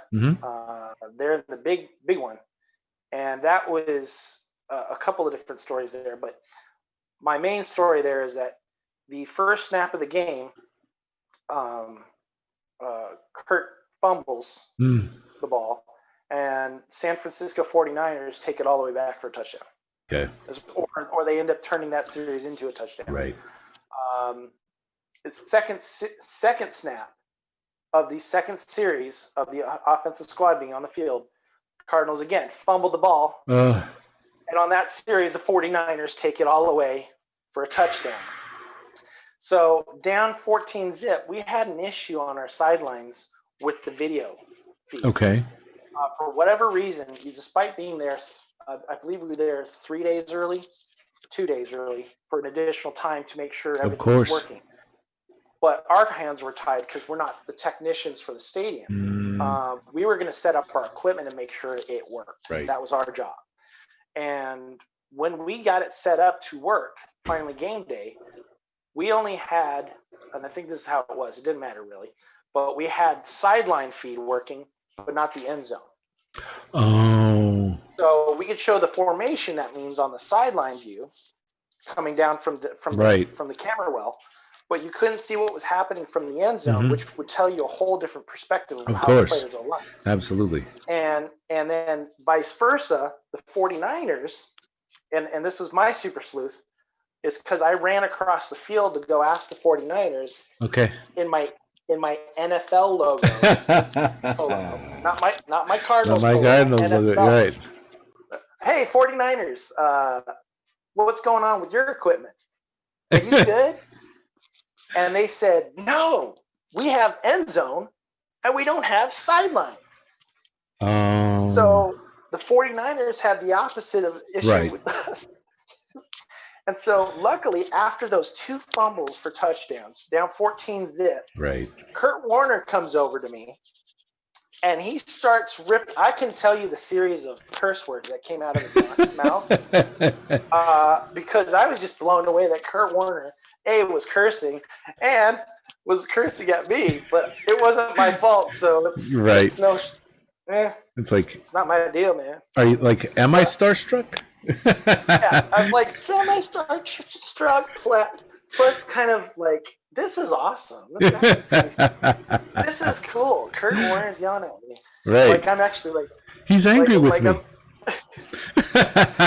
Not like I'm the place kicker or something and I just biffed it. So yeah, this is something, right? Right. So I told Kurt, I said right away, I said, hey, I understand you're frustrated and it doesn't help with what's going on, but the 49ers have the issue too. And he's like, wait, the 49ers have this issue too? He said, oh, okay.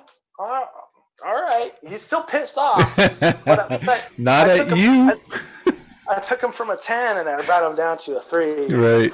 All right, whatever. Well, the end of that game, Cardinals ended up blowing out the 49ers. Okay. Something like 37 to 14. So they didn't score anymore. Wow. They didn't score again because the 49ers were trash, even worse than the Cardinals that season. In fact, I think one of the bigger parts, I think if the Cardinals won like 3 games that year, I'll have to look it up. Okay. They swept the 49ers. Oh, okay. So out of anything, that was the higher part, except that they ended up. What year was that? 08? What year was 05. that? 05, okay. Yep. So where was I in 05? I was in this house in 05. Okay. Not that I watched NFL in 05 anyway. But at least you got yelled at by Kurt Warner, which is fantastic. What was the other story? You said you had another story there when you were there at that game. That game. There was quite a few, but gosh, what would be a more interesting one than that? Oh, I guess the beginning, the start of that game when we found out we were SOL and we didn't have the feeds. Me taking the reins to go ahead and go across the field, because it was like you look down one way and you look down the other side of the field and you say, what's the appropriate action as far as being able to get to the other sideline without, what are the rules? I mean, you have fans trying to run across the field. That's a no-no, right? Right. So I couldn't figure out how to separate what I did as a job to what I needed to do. And so I took initiative, though, to know that if I had to run all the way 50 yards down to the end zone, cut across, and then come back up the 50 yards, then we're in trouble. I don't know how I can get back. So I said, this is what I'm going to do. I'm just going to go speeding across. And so in going across the field to the other sideline, I don't know what it was. I think the fans were just bored. They gave thousands of tickets away. Okay. To try to get the attendance record. Okay.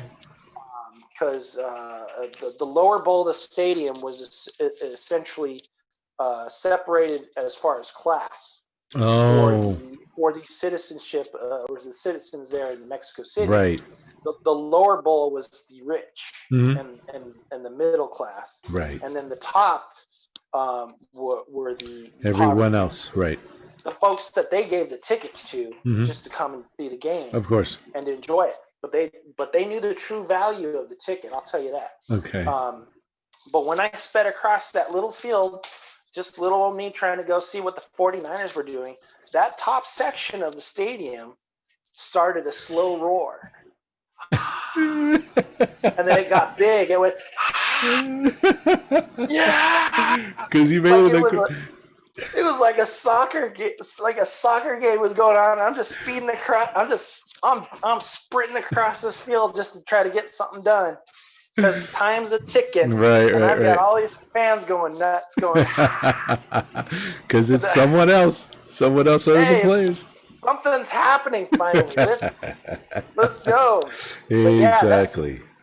And then, in the summation there, the game was a blowout. Cardinals killed it, but man, not one of those fans up in those upper seats ever left. Right. They stuck the entire time. They stuck the entire. They wearing 49er swag or Cardinal swag, whatever they had. They were cheering whatever was happening. Okay. They were cheering for it, regardless of the team they were wearing. That's funny. They were just happy. They were just happy to be there. They were just happy to be here. You could take the greater appreciation in today's situation of COVID to have sports back, right, and to be able to be back in a stadium again. You could pretty much think that you should probably have that mentality coming back to that. Even if it's a blowout, what's the point of leaving the game if you're there and you're experiencing something that's amazing? So exactly. That's I think in regular times, because I'm still trying to deal with, because I don't know if you listened to the Pac-12 Apostles with Ralph Hamsden and George Reitzer, but I don't know if you get where, Ralph absolutely went.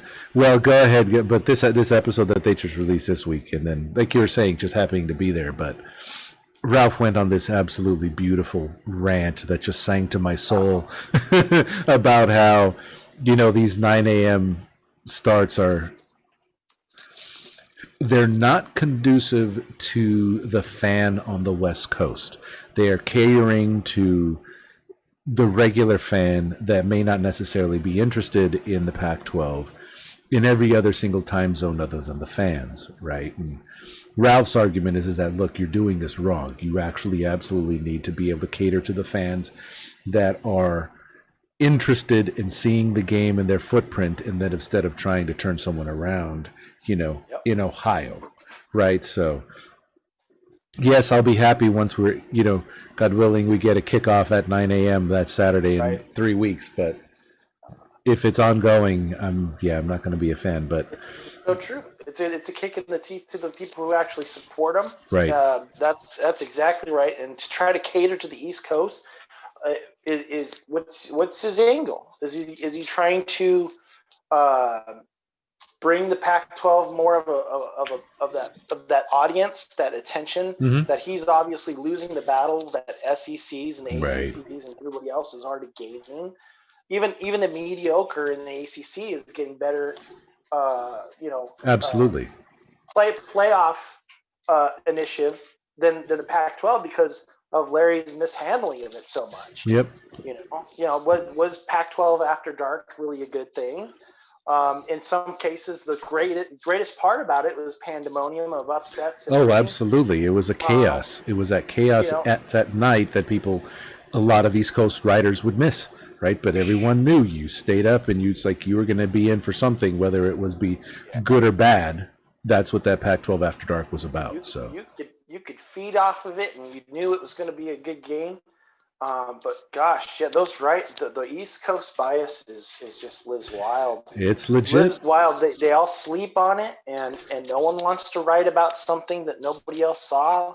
Why? Yeah. I guess that's exactly it. I mean, how can you bring an audience to terms of what you saw unless they saw it too? I guess Yeah, exactly. Point, right? I mean, and I don't know. I don't understand. Like you said, there's definitely, there's huge numbers, as you're saying, Paul, or big numbers for the Pac-12 After Dark, because people look forward to it. And even then, even if it ends up as a blowout, right, people are always expecting the wind to turn, so it does go sideways, because people thrive off it, because it's not only you're watching a thrilling game or something go sideways, now you can go ahead and write about it and just not have to go to sleep, right? But I understand, like I said, it seems from a business perspective what he's trying to do, but it's almost as if, it's I'm trying to come up with an analogy where someone has a business in a town that's serving that's not serving his town very well,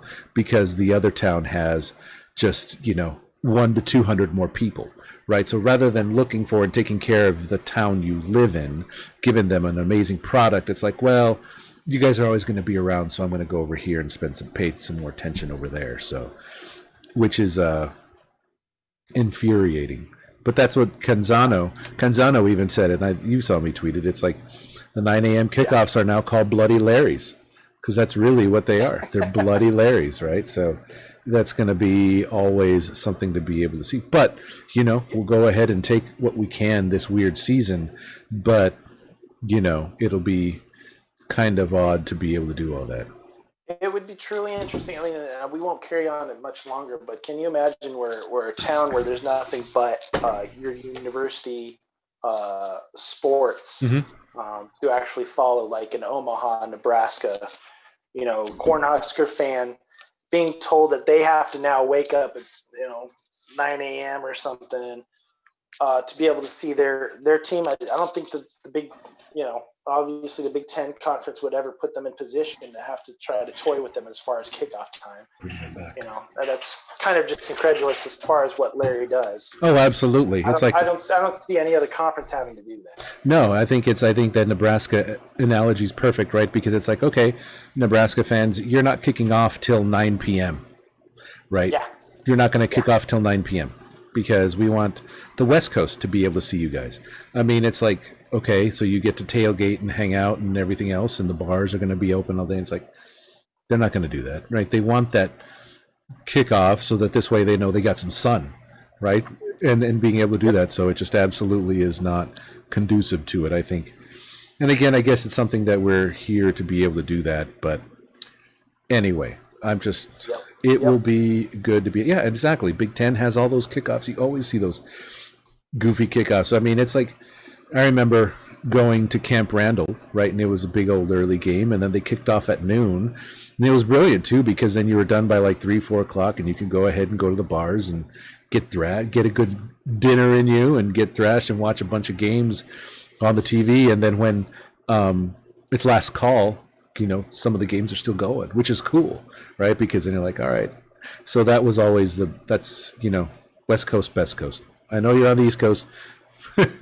But West Coast, Best Coast is always the way I am at. So now I was asking you about the artwork behind you. What I've seen it, but explain a little bit more.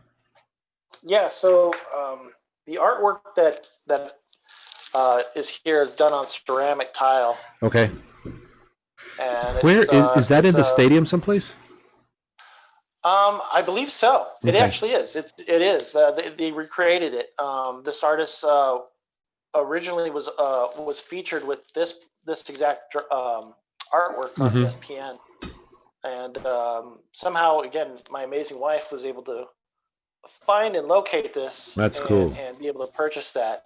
So that's one of my favorite. That is awesome. Exactly one of the first pieces you put up then, I guess. exactly. I don't blame you. Yeah. So yeah, because Yeah. I'm trying to figure out if I have an ASU specific piece other than what's behind me. I don't think I have an ASU specific piece that I would like to hang up, other than maybe my degree. And even then, I don't have it hanging. It's we Yeah, I was gonna actually put that up over here soon. So okay. See, that's the other. That's like other than my still a new degree. wall for me. So, yeah, exactly. But I'm just that like, yeah, because I'm like, man, what else do I want? It's like, do I have some Star Wars stuff? I mean, I got my Lego figure here. I mean, I got my little mini Lego figure here. But I mean, there's all yeah. a bunch of other stuff here on the shelf that I can't show. But yeah, it's like as long. See, that's where it is. There's the helmet. How did you get that, by the way? I know I mentioned that in So the tweet. yeah, I know you mentioned it. So yeah, really, I went to I got lucky. I got some tickets for the ASU Ohio State game 2 years ago. Ohio State's team was ranked #1 coming into Mhm. Oceanside Arena there, and I just walked in the team shop, and there it was sitting up on the wall, a game used helmet. And I was like, "You got to be kidding me!" The better part was my wife had to drag me out of there because I wanted gloves, I wanted the game worn jerseys, I Right, you wanted wanted the everything. whole They, smash. they had game pucks, they had everything. All at Uh, Oceanside, huh? yeah, at That's Oceanside, and cool. luckily enough, I mean, it was like $35. That's nothing. And I was like, Wow. "You got to be kidding me!" I was like, I'd be a madman not to come Of out and get course. that. I mean, you got to I was like, spend 200 for an official helmet, and that's not even a worn helmet. That's just one of those "Yeah, replica helmets. yeah, this is nice. It's It is. amazing."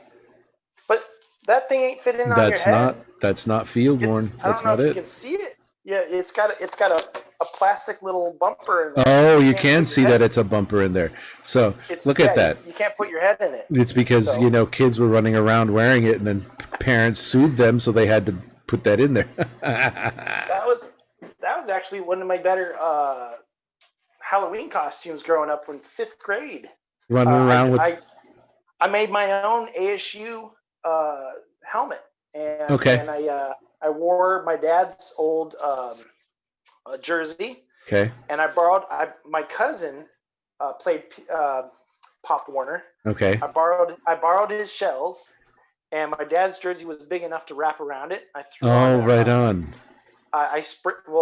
with the help of my dad, spray painted a red goofy just helmet Okay. that was just a plastic helmet, but spray painted it gold. And I forgot how he did it, but he was able to get a Sparky on there, draw a Oh, right Sparky, on. Okay. and Halloween trick or treating. I had my full gear on. This That's so was cool. oh man, what was that? 90. How old would it? I would have been it would have been 93, Okay. 93, 94. Man, that's cool. You're gonna have to So now. yeah, going. You're gonna have to tweet out some pictures of that. I got. Although I'm gonna have to, you're gonna have to dig that one up. Although my thing is yeah, that somewhere. it would actually be. I bet it would be pretty cool looking because there's this one Reddit group that I subscribe to called Blunder Years. So it's all a bunch of pictures where people are posting themselves when they were little or in teenagers or anything else, thinking that they looked badass, and they're like, yeah. It But really didn't look good. it's like, no, it's the blunder years. So that was it. So exactly. Right. I still have some questions for you. Everyone want to take a real quick break, 5 minutes, please. Make sure you go ahead, review. I'm going to go ahead and make a quick announcement. Wes, I'll go ahead and take you off screen for a quick moment if you want to go ahead and take a break. Again, we got the Sun Devil Summit on November 6th and the virtual tailgate on November 7th. So make sure you send me an email, JediASU.com, or DM me on Twitter or on Instagram. We'll be back in 5 minutes. Thanks, everyone.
Welcome back, everyone. Thanks again for joining. And we have Wes Franco suited up, ready to hit the ice. That's a beautiful jersey, by the way. Beautiful gloves. Thank you. Where did you get the gloves? Those are the football gloves, though, right? Yep, those are the football gloves. I got them from the same team shop that I always keep. I always repeat. Online? It's just it's the Phoenix bookstore. I'm sorry, the Sun Devil bookstore affiliate, Tempe Marketplace. Ah, wonderful. Specifically them, because I looked online to be able to find the other ones. Okay. But the cool part was living out in Gilbert. Mm-hmm. Not only did I find them at Tempe Marketplace, but I called them up and they said, "Yeah, we can just move it for free out to the Williams East Poly campus, and we can send it to that store, That's and you can cool. just pick it up there." I was like, "Sweet." That's awesome. But yeah, that was something that Yep. gift from my mom to be able to get the. Those are cool. Those look good. Because they're over the top for what Just to hang out in. For what you have to pay for to be able to just kind of put your.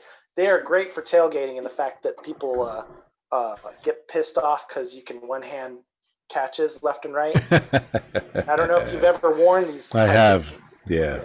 They're super tacky. They're super tacky on them too. You're like, come on, you're like almost cheating with these. In a way, exactly. Which is actually always interesting because then you see some of the players are like, I hate those gloves because I just have to feel the ball and this and that, and I'm like, oh, okay. But anyway, no, those are, and that's the other thing because that Tempe Marketplace is beautiful there down in Tempe. Yeah.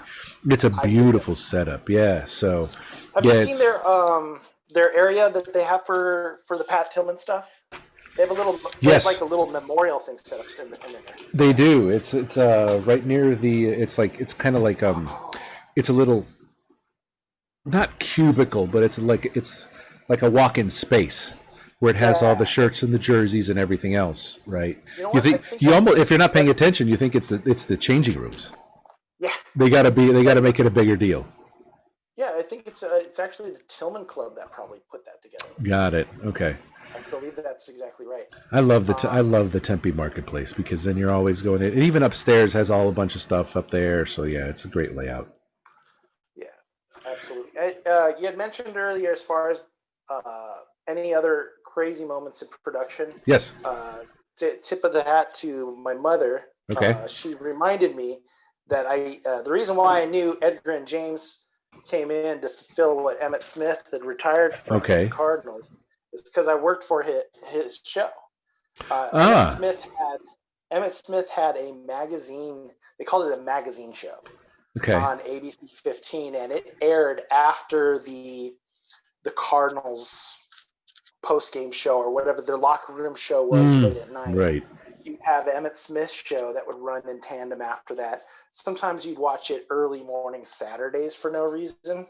But it was just a bunch of random interest stories from, I don't know, talking with the guy who owns Bondurant Racing. But the more memorable things that I got to do with the show was go on location for him for a couple of things. One time was an interview with Emmitt Smith and Shaquille O'Neal. When the Lakers came in town with the Suns, we went to the what's the downtown? The Phoenix Hotel, the swanky place. What is it? Because what is the Biltmore? Is it the Biltmore? Oh, okay. Yeah, Biltmore. You say anybody else could just name it off the top. So the Biltmore was where the Lakers would go.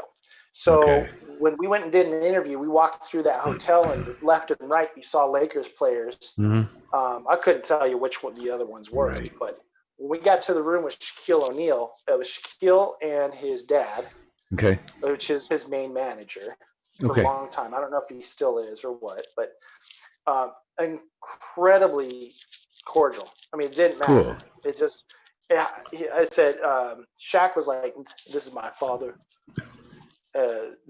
He's also my manager." And his dad had like 4 or 5 cell phones juggling, but he corrals them into one arm to be able to shake my hand. And I'm like, I'm just a production assistant. I'm not, but hey, they don't care. That's cool. You're in this room. You're with Emmett Smith's crew. All right, we're going to get this right. And then Wonderful. the better part of that interview was understanding Shaq's size in life, in actual real life. Yeah. Something that is, it's kind of like going to the Northern California forest and seeing the sequoias. Yeah. And you have not ready. You have a living giant that you're not like. I've seen old linemen, I've seen, but this is Shaq. And the bigger part was when, after he was done with that interview with Emmett Smith, he sat in this weirdly odd small hotel room sofa chair. Right. And when he lifted up to get out of that little thing, I swear it took damn near 5 to 10 seconds. It seemed like the time for him to stand all the way. The thing was, this elevator of time just went by. Right, he's just still going. By actually getting up. And was it a real small chair? Or was it a regular size sofa like for everyone else? It was probably a regular size. Okay. Like you would have it in your office, and right. You'd have it wasn't. It was not definitely built anywhere close to what this man should have. But you shook Shaq's hand, and your hand would disappear. Right. And then he sat down in this little chair, and when he got out, it was just mind blowing. Yeah. And then that was one of the better times as far as in that show. The second one was a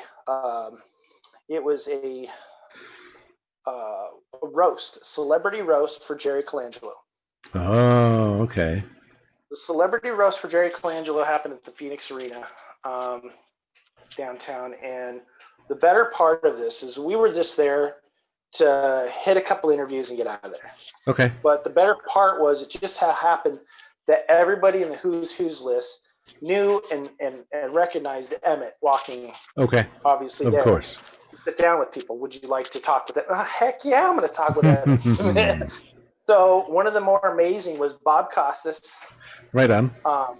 And it just mind blowing. If anybody's ever met this man, he's obviously garnered the wealth he's had and the fame.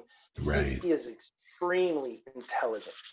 The cool. better part of this was that we had him do a little tease for the Emmett Smith show, saying, what was it around the time? Happy Thanksgiving. And instead of just saying, I'm Bob Costas, you're watching the Emmett Smith show, Happy Thanksgiving, he goes, Merry Christmas, Happy Hanukkah, Happy Kwanzaa, Happy Easter, Happy... he goes through every one.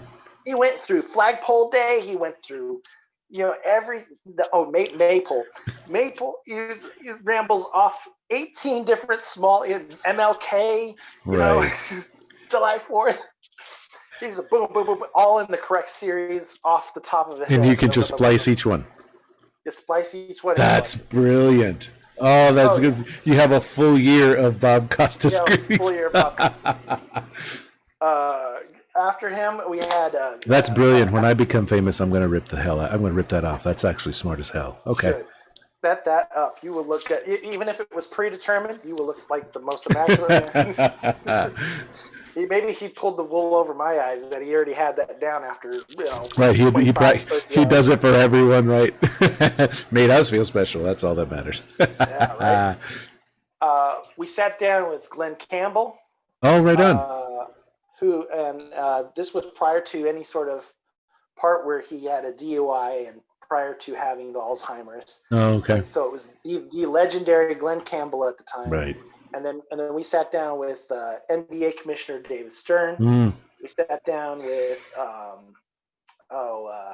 Bud Selig. Wow. Bud Selig was a cool one. His wife was hanging out with him, and it was amazing to see Bud and his wife and how close they were the whole time. Right. But yeah, outside of we grabbed Charles Barkley, of course. Of course. Yeah, to sit down with Sir Charles. I mean, I ran into Sir Charles a couple times in my career, but Yeah, That was that one. that's always And that's always the interesting thing rolling with someone like Emmitt Smith, because he is, he was and still is, obviously Hall of Fame, but at the time, he was still even NFL royalty because everyone knew. So, I mean, it's like, who didn't want to talk with him? Right? Who didn't yeah, want to be with him? So, I mean, it's like he was very carte blanche, I'm sure. So that yeah, must have been, like I yeah. said, everyone that every single, every single sports person you could imagine. But now, what sports person came around that you wish you had but didn't get to talk to, A sports figure. or even famous, right? Regardless, who is it? Someone that you kind of saw, but because of what you're doing, you couldn't get up close, or whatever. Uh, I mean, the most famous. It's tough because see, even at Tempe Diablo Stadium working, I mean, I was able to meet well, not personally, and it was within a couple feet of me. It was never an instance where I had to feel like, hi, this is me and so, Of course, getting. I was always more of the professional standpoint that of you're course. doing a job, I'm doing a job. But it was Reggie Jackson, Right on. the Ricky Henderson, um, who would else would have been, you know, uh, some of the other players. Baseball, though. You're at Tempe Diablo or elsewhere? Yeah, at Tempe Diablo. Okay. That was usually when I saw the other bigger Okay. famous people that I had always sought after. Hands down, it was probably Reggie. And Right on. outside of that, I think it's more like starstruck with the other celebrities that I've seen. Harry Carey made an appearance at Diablo. Oh, right on. He actually somehow got off on the wrong floor from the elevator. He got on the main course, Okay. concourse, that where all the fans were. Right. And so here comes Harry Carey. He got off the elevator, not at the press box level, but at the first floor. And I was yelling through the walkie-talkie. I was like, "We got a fella in the elevator." Yeah. We need to help him out. I said, "How did you let Harry off the wrong floor?" And I had to yell at our manager, our stadium manager, and tell him, Harry Carey is walking through the fans right now. Someone get eyes on him, just in case. Right. You never know, because spring training and Chicago fans, it's one thing you can't do is buy a ticket. And this stadium is full, so you better keep an eye on what's going on. But Harry kind of just befuddled himself and meandered and walked through almost damn near the whole stadium without being hassled once. Wow. Without being hassled once. That's funny. Finally got him to a stairwell to get up to the press box. Right. So that was one instance. I'll tell you, I could probably ramble a couple of other names. Please. But, I will say, hands down, the one time I worked security a lot too, outside of doing the game, PA and sound. The one time I was asked to work security on the field was the time that Francisco Rodriguez, K-Rod, came out from under the tunnels, and the first thing, this was late in the game, it was like 6th or 7th inning. He had already pitched his couple innings. He was done. And K-Rod was going home, and apparently a drunk fan had said a couple of nice words to him and his wife, or I believe fiance at the time. Oh, wow. So K-Rod came out through the tunnel, ripping and roaring, and said, "I want him down here now. I want him to say it to my face." And I had to get in front of K-Rod, try to tell him what's going on. Tell me what's happening, who? Right. And tell me, point him out, and we're going to take care of him, but you're not going up in the stands. Yeah. Because he wanted to go after this fellow. Oh, of course. Who obviously was tanked. And his girlfriend was trying to rip him away and take him away. So here's this gal trying to get him to leave because she knows it's about to happen. Yeah, he's in. Yeah. So, but luckily enough, I was somewhat able to convince him after a couple. I mean, it took me a little bit to try to settle him down. I bet. And until officers arrived to be able to get this Yahoo out of the stadium. Took him out. I said, "Hey, he's gone, man. That guy's Mm-hmm. trashed. He said some things. You got to forget it, man. It's water under the bridge. You got to Right. get going. You got better things to do. Deal with this, Yeah, you don't need to deal with that. It's not going to be needed." So that was one of the kind of better times as far as working at the stadium. Some of the other celebrities, I was always struck by actors Okay. who visited. Lenny and Squiggy from Laverne and Shirley. Both of them, or who? Both of them. Okay. The actual actors early on. Yep. They came and visited the stadium once. And let's see here. I'll hit a little piece there that Jose Canseco tried out for the Angels one spring.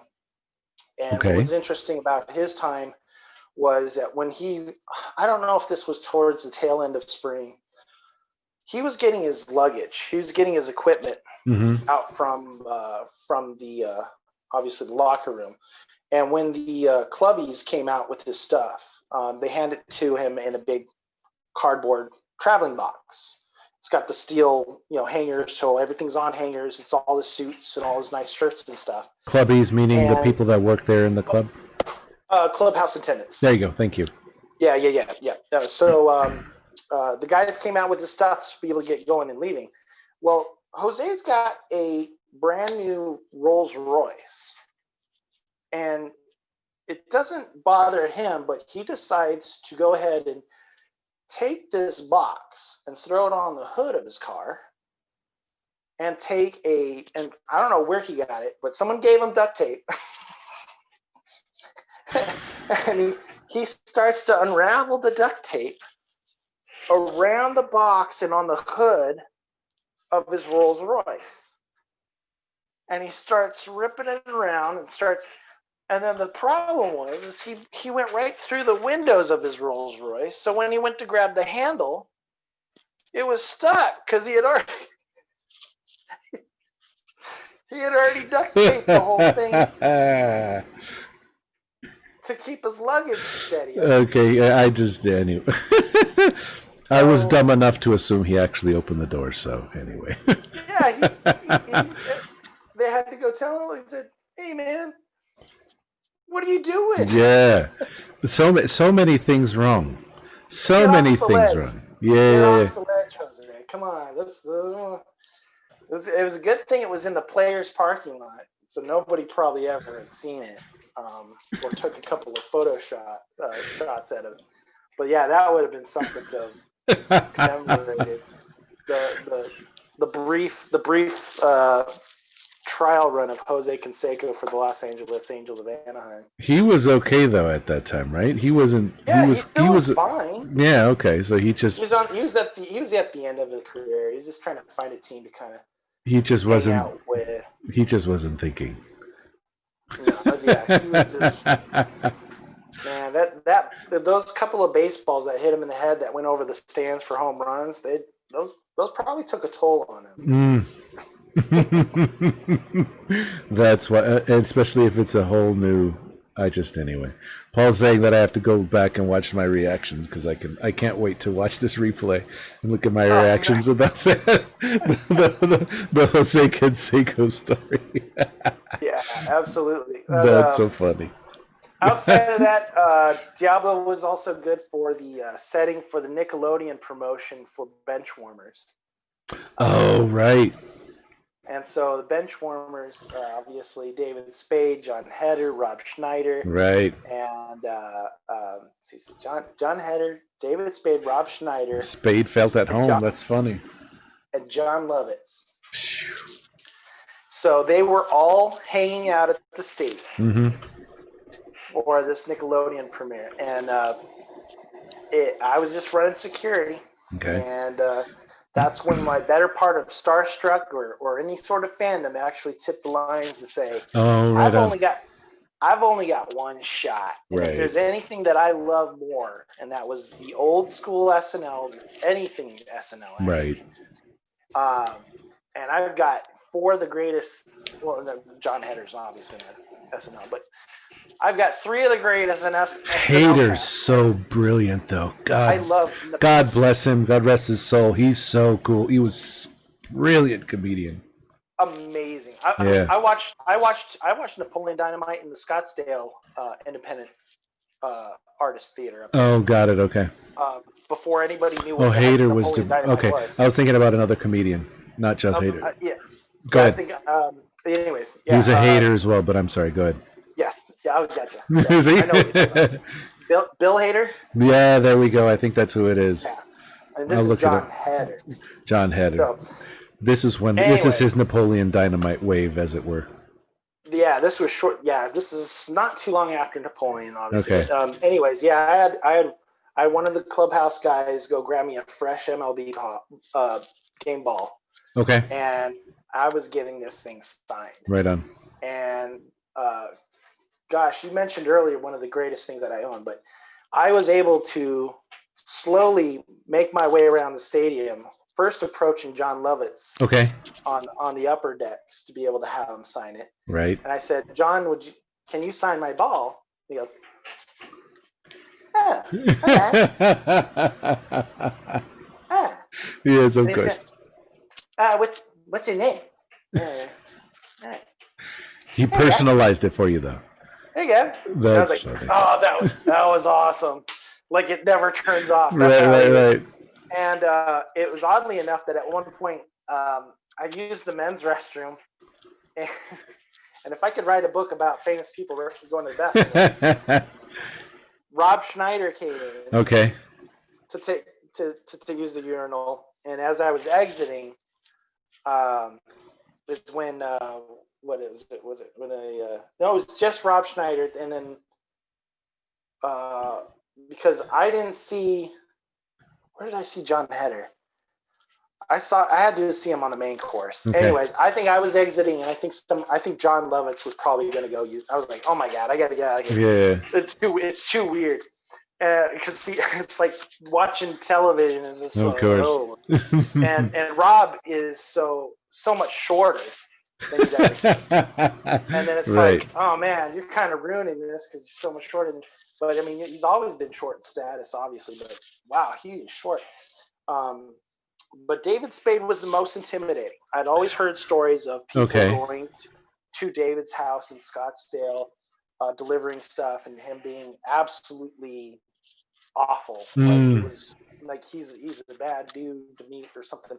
It's never been good rumors, and I couldn't say that because I've never personally had an experience with it. Right. But what I did is I set it up after I had all three signatures: John Hader, Rob Schneider, and John Lovitz. At that point, I couldn't tell you exactly how I got the. Anyways, David Spade was the last one to get. I convinced the old timer that volunteered at the stadium, Bob Emerson. Bob, can you take this ball and say it's for your grandson?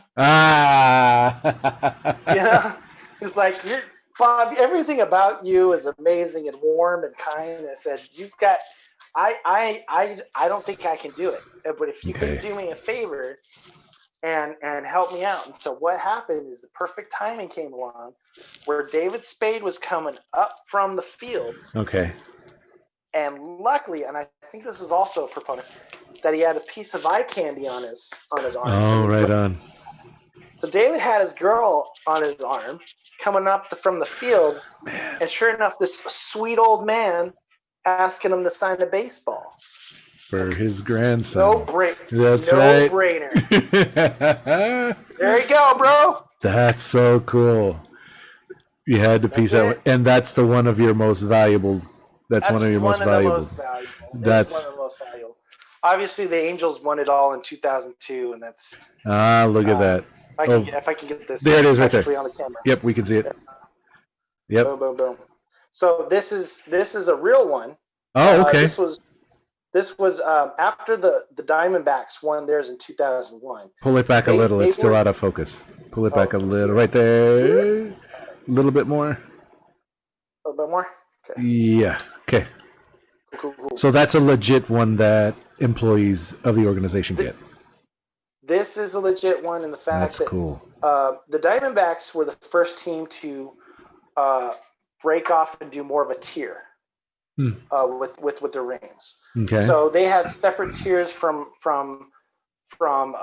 office to players to coaches, but mainly to deviate between the organization to be able to commend them for a good job. They had different rings for different reasons. So the Angels actually took a step to go ahead and do the same thing, and luckily enough, my dad was able to get the real one that the players got. He worked security in that. He was head clubhouse security for the Angels during the run and the few seasons before and after. Okay. But in admiration of the work that he did and how much his family had meant in supporting my father to go to travel to Anaheim for 2 weeks and then drive all the way back to Phoenix, essentially every homestand and away stand. Right. They offered me the ability to purchase it because I did help them out a little bit here and there, and they've noticed my obviously work with the stadium. Of course. Now they offered me the ability to purchase one. Okay. So I purchased it, but I will tell you this: it's a sore spot I wouldn't bring up towards a good buddy of mine that worked on the staff since the 70s as a bat boy, and he was not offered a ring. So I'm very fortunate to have known that between the GM Bell Stoneman and my father's boss at the time, Keith, who was the head of security for the Rangers, that were able to give me this opportunity to even purchase one. Wow. Okay. So that guy, that other gentleman that had been with the organization for such a long time, did he get a ring at all, or he just not at all? There were just some people that was he an employee? Yeah, he was an employee. Interesting. So what's interesting about him? Now they helped him out. President of Communications, Tim Mead, is such an amazing man with the Angels, and everybody can speak highly of him, who's ever known Mr. Mead. But I think I know that Tim was always going to make good for anybody that did well with the Angels. And this buddy of mine, his name is Rob Goldman, and he was given the clearance to go ahead and write a book with some of the Angel greats, Nolan Ryan, among others. I can ramble through much, but Jim Fregosi, Rod Carew, Don Baylor. I think he even got to talk to Reggie Jackson and Jim Abbott. Right on.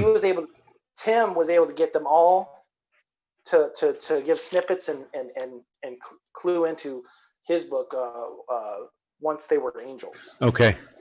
So, anyways, they took care of Rob later. Right on. He got something to be able to do. So, but yeah, Rob's an interesting man because he got a line in Dances with Wolves. Did he? He got a line in Dances with Wolves, which there are a few lines in Dancing with Wolves. Right. He got the one comedic punchline when was it Kevin Costner, right? Okay. Yep. Kevin Costner is trying to rebel the troops, and he says something snarky. It's towards the beginning. It's one of the beginning. Yeah, exactly. That's Rob Goldman, and he also plays a small role in the original Overboard. Oh, interesting. With Goldie Hawn. Yeah, love that movie. His one scene is he's in the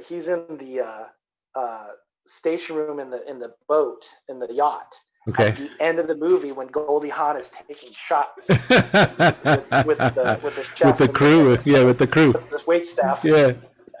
So he's in there as well. Anyways, that's funny. That's outstanding. Love that. So now I got some questions for you. Obviously, you know how I go, given the questions that you probably know and have heard this question before. Not sure if you've been in Vanity Fair or not. I have not yet. But this one is from Rob Lowe. He had this question asked. And this was actually asked of David Spade. And it said, if you had to see one of these three things, which would it be and why? It would be a UFO, a ghost, or Bigfoot. If you had to see one of them. If you had to see one of those three things, which one would it be and why?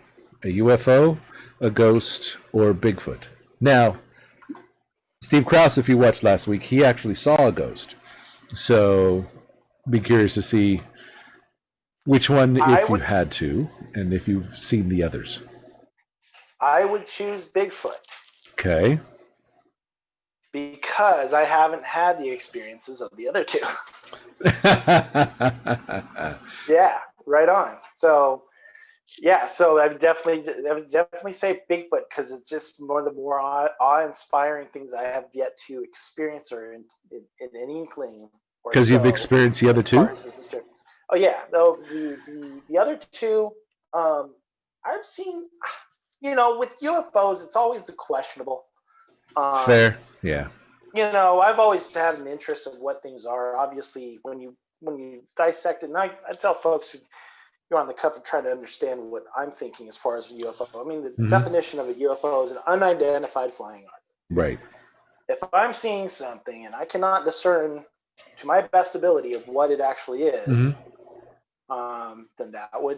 then that qualifies. Exactly. If I've asked people in my company of being able to go ahead and see something that I've seen and ask them the same thing, can you discern what that is? If they can say no, then I think as a group we've kind of figured that out. Exactly. So I've had a couple of instances where that was the case. I will say one time in the backyard of my Tempe home back in high school, I was hanging out in the backyard with my father. Okay. And it was really questionable in the fact that there were two really low hovering black helicopters, synonymous with the details of UFOs. Course, absolutely. Black helicopters, extremely dark. You didn't know they were even coming over the horizon, except for a giant loud sound. So you did hear them, because that's always a big thing, right? You can't hear them. Yeah. Okay. These were definitely very loud choppers, in this instance, don't think of anything of it. But the problem was they were coming up. There was a giant light, a very bright one. What year was this? In between them. I would say this was probably 98, 99. Okay. So after the Phoenix Lights incident. Yeah. Okay. Yeah, not too far after, but and again, who knows? But I just didn't understand what it could have been or what exactly I saw. Of course. But it was a giant white orb light in between the two helicopters. There was a big gap between both of them, but in the exact middle was a giant, undiscernible, what is that orb kind of thing. So I'll say that is just one instance that I could say and point out, but that was like truly like what just happened tonight. Right. I don't know. I don't understand what that was, especially with the assistance of military personnel, or was it even? Did they acknowledge what was happening in between the two copters? I don't know. It's always interesting you say that, right? Because one of the things that I always thought about, again, I'm a big UFO person, so I'm always into that. But one of the things, I've never seen it, right? But everything that I've watched and researched, right? One of the things they always talk about is that it may not necessarily be extraterrestrial, albeit I would love for it to be. But the other explanation is that it's military tech, because military tech is 25, 30 years ahead of what we were doing. And it wasn't until recently that I really started thinking, okay, what you probably saw was what we call nowadays a drone. Right. So, because they move that way, they move high enough you don't hear them, they project a crap ton of light, and they can turn on a dime, right? Yep. So that's I'm not trying to explain it off, but I'm like that 20 years ago drone technology was, we're barely getting it now, right? And so they could have had it back then. So they were flying with a drone that someone was controlling, farting around with it in some way or another. So that's the only thing. So, I mean, I'm not trying to discount it, but I'm just trying to think it's like, wow. Because I mean, if you see all these, that's right on the nose right there. I mean, if you could say that was a extremely high-tech drone at the time in that 97, 98, that seems about right? Right. And just emitting just a bright light. It wasn't anything else discernible, because obviously the two helicopters were making enough noise to hide. Yep. I wouldn't have heard anything that a drone would even sound. Exactly. And you only hear a drone when they're close. When they're real high and they're up and they're, good 100, 200, you don't hear anything. You just see the blink and it moving all around. So I'm like, huh. Exactly. So that's what I was thinking as well. But the ghost, cool. Now that's the other one that I'm curious about. that one always intrigues me because in a way it scares the crap out of me, but it intrigues me as well. So yeah. Me and my sister actually had experienced a couple instances on one trip. Okay. Family trip. We took one to Boulder, Colorado. Okay. We stayed in a hotel, and I can tell you there was some discernible weird, like commotion sounds, like people were in the other room, kind of thing. We thought nothing really of it. Right. A lot of racket, But the problem was when we went to go kind of that next day, kind of figure out. What are these people doing? Yeah. Like, what is the deal? It was actually a small little utility room. Oh. It wasn't actual, but it sounded like they were rapping on the door and stuff. Like someone was staying in the next room.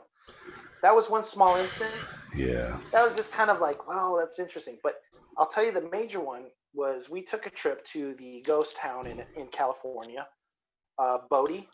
I haven't heard it. Okay, go ahead. You ever heard Bodie, How do you spell it? How do you spell it? E-O-D-I-E.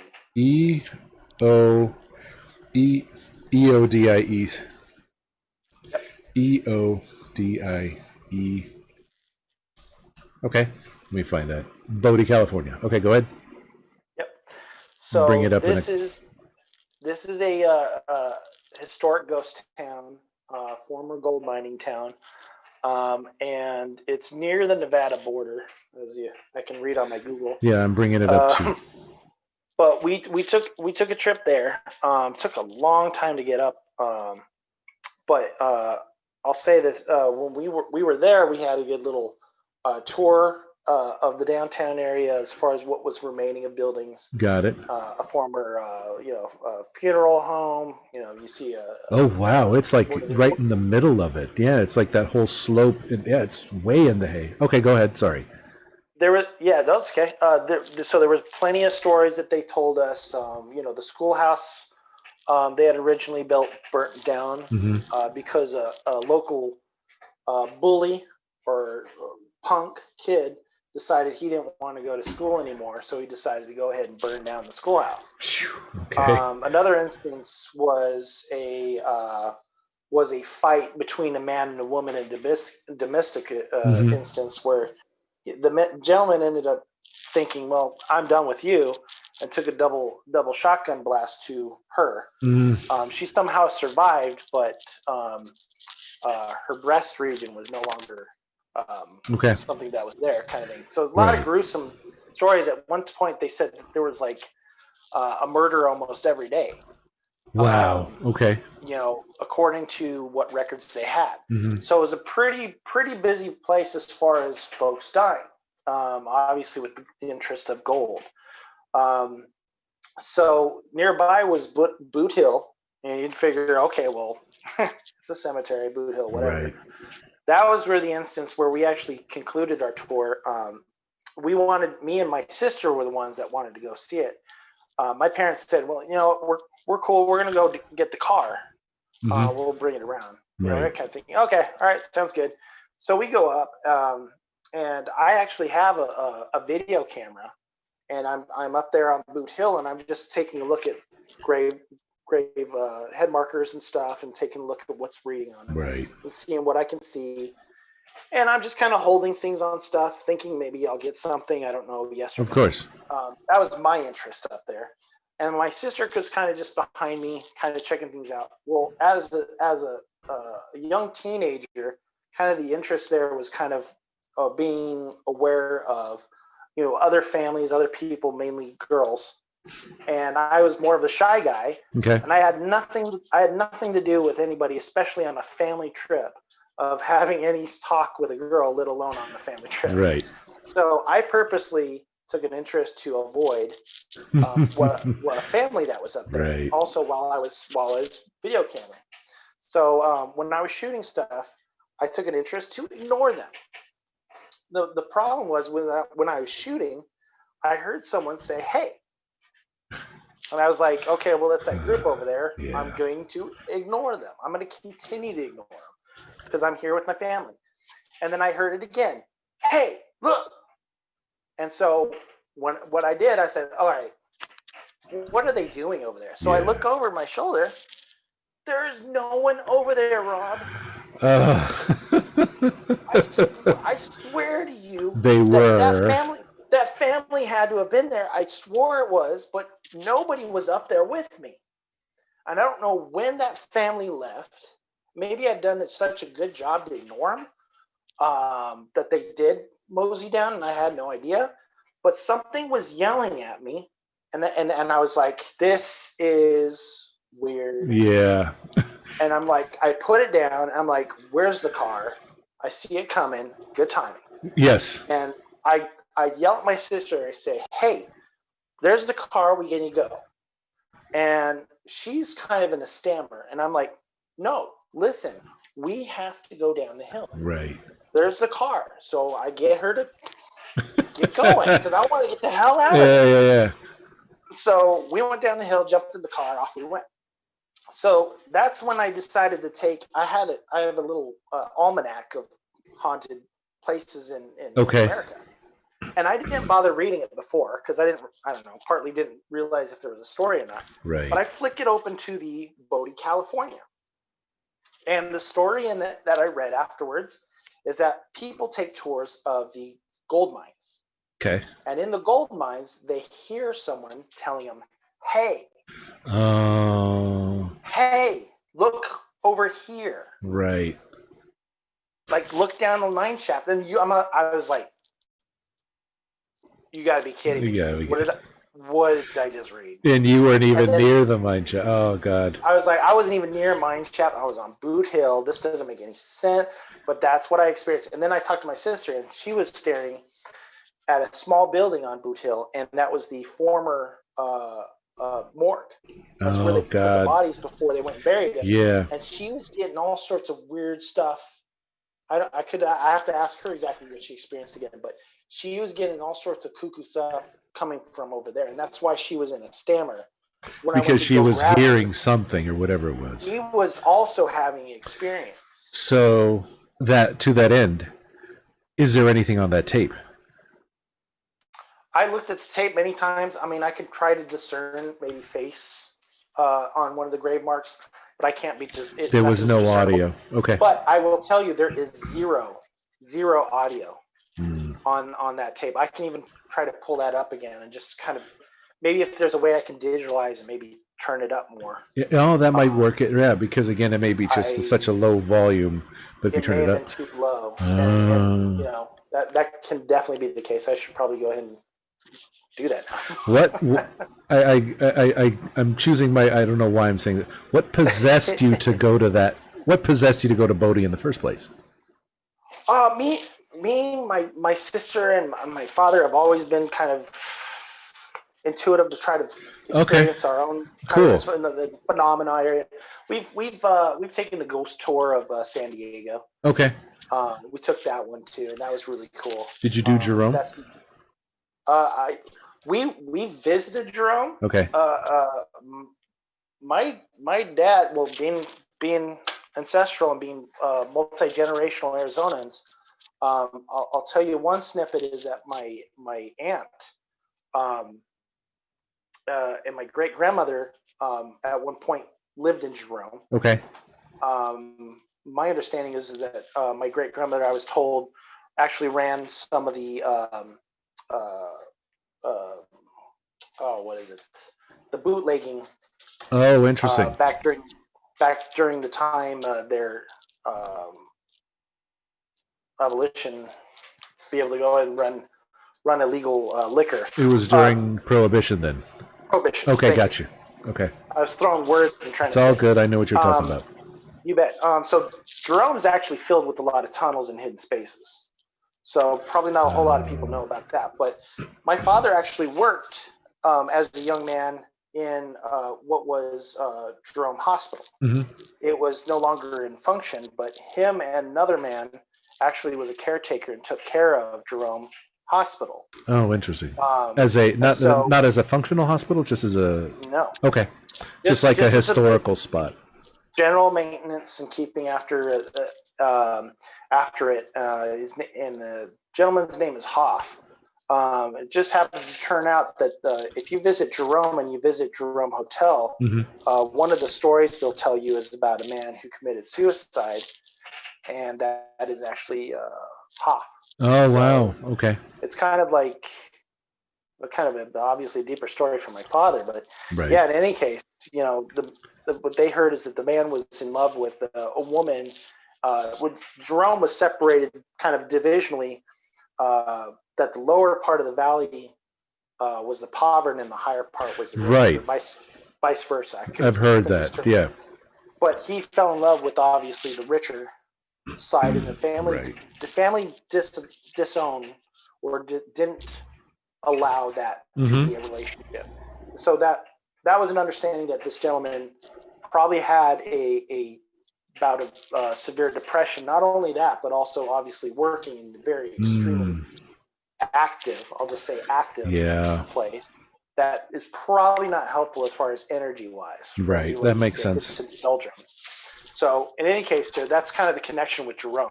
Okay. And kind of our greater sense and interest as far as going to little ghost tours and kind Interesting. of understanding Okay. spots. So Because I know, because I know that there's always spots down in Douglas, right, where my parents are originally from. Gadsden is haunted. I know my grandmother, she's 98, saw some things while she was working there, as a maid and as a cook and everything else there. So, there's Bisbee, I'm sure, has a lot as well. So, Bisbee, you probably go to Yuma Prison. Oh, okay. I had mentioned the Vulture Mines. Mm-hmm. That's no longer open to public. I think it's privately owned now, but that was one of the spots you can go look at. But Right. Montezuma Hotel and Flag. Oh, interesting. Yeah. I think so. But anyways, yeah, there's probably pretty good group as far as Arizona haunts you can try to. Absolutely. Did you guys ever go to like Sedona? Because obviously Sedona has more of a new age vibe rather than ghosts. But is it? I don't know if there's anything there from a ghost perspective. Always, yeah, they've always got the interest as far as just the weird vibes. It's supposed to be a healing and cultural energy, right? Yes. People go there to meditate, to find their connection with nature. So in that greater sense, as far as Sedona, not only being surrounded by extremely beautiful landscape and mountains, absolutely, but people try to find a greater sense and not just being on the same plane in existence. They're trying to be on a different path, a different wavelength. So you'll tend to see Sedona probably being as far as that higher energy. Yeah, you're trying to kind of connect with that phenomenon, kind of the greater sense as far as ghost or transcend. But I bet there's quite a few instances there in Sedona that you can definitely find as far as finding an experience, either wanted or unwanted. I guess that's always the thing too. When you're looking for it, you find something, right? Because it's wanted. But when it's unwanted, like you said, you're like, no. But then again, is that the one that not affected, but that like got to you the most? Was it that one in Bodie, or was there one that kind of? Oh, the one that stood out the most was Bodie. Was it? I visited Jerome Hotel. Okay. You definitely feel a different. It's like when you're outside, you're fine, right? But when you step in that thing, it's kind of just like a dent.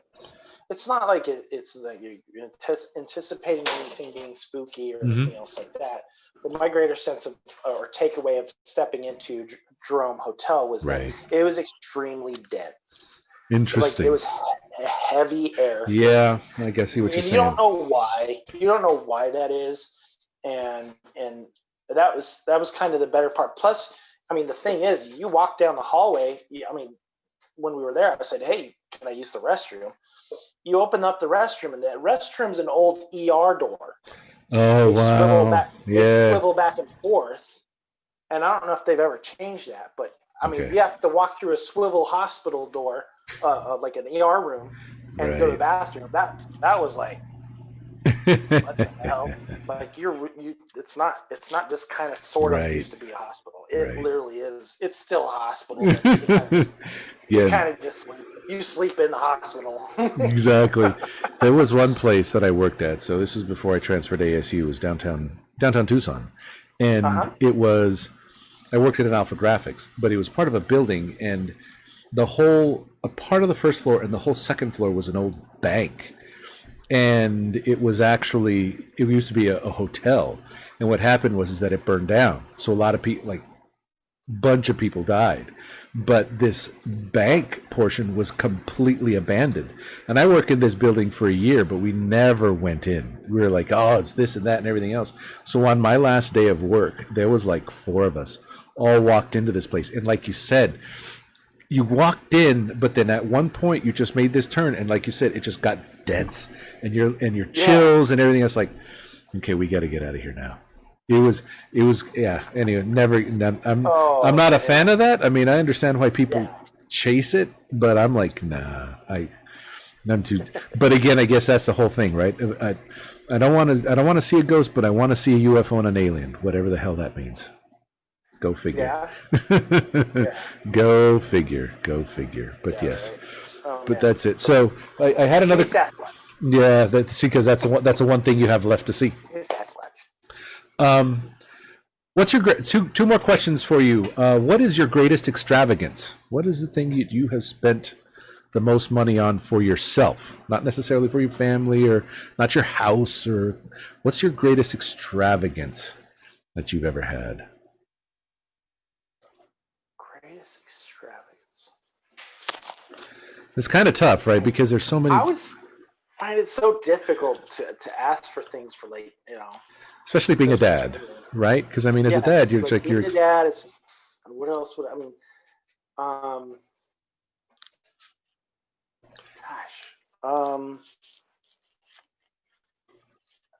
I think any major purchase, as far as when it came to extravagance, as far as any sort of price line, was definitely going after a better TV. But yeah, fair. I'm scrupulous about that. I'm always wanting to feel like I got a good deal. Okay. Even Very then, nice. I didn't feel like I went crazy or over the top. Yeah, just pretty modest as far as when it came to. Yeah, see, there was one thing. Yeah, I mean, I was looking at an OLED, and I saw the price, and I'm like, nope, my TV works fine.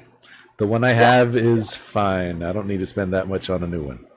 I think if there's anything I was going to go over the top with, it would be just a brand new high performance, state of the art desktop. Yes, sir. My super gaming legend, not have to worry about anything to upload or worry about. Exactly. We were talking about that, I think, on the last summit. I don't know if you had joined or not, but I mean, like I said, that's the one I'm looking at right now, and hopefully it's, like I said, hopefully it's powerful enough that it'll last me into my retirement. Yeah. You mentioned it. It's just I need I like this little game called Red Dead. Oh yes. And it is beautiful, and I want a little better graphic card to actually see that beauty. So. Exactly. Well, the one that I don't know, you may have seen the back and forth. The one that I want to download, but I'm afraid it's going to blow up my machine, is Flight Simulator. Yep. I want that one too, and I want that one, but I don't know I think my laptop might be able to run it, but I don't know about my desktop. So I want my desktop to do that. Yeah, you almost don't want to buy it until you get something. Yeah, exactly. Mm-hmm. And then last question, we were actually talking about this one on the summit. What was and I don't know if you had a chance to answer it, you may have.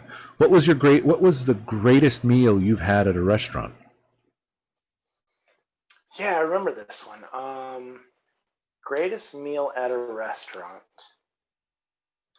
I'd always felt like, and I think this was my similar answer, was sitting at a restaurant and having really, really good Cajun food. Okay. Just because it's not run of the mill. Because my favorite is obviously not obviously, but my favorite is Mexican food, hands down. You give me, a bowl of menudo and a good taco, it brings me back to every great instance of my life. It's all comfort, absolutely. Whether it's the holidays or family or etc., and just a really good meal. But if you could say like the greatest sit down was just being able to sit down at a place and order, gumbo and shrimp etouffee and red bean and rice and be able to have a side of their wings like this. The place that I mentioned in Mesa is actually it's a comeback of an old restaurant, Baby K's. Okay. Baby K's was actually Scottsdale based before. I don't know what happened to them, but they came back in Mesa, and hopefully you're still going strong. But they were on Dobson and Guad.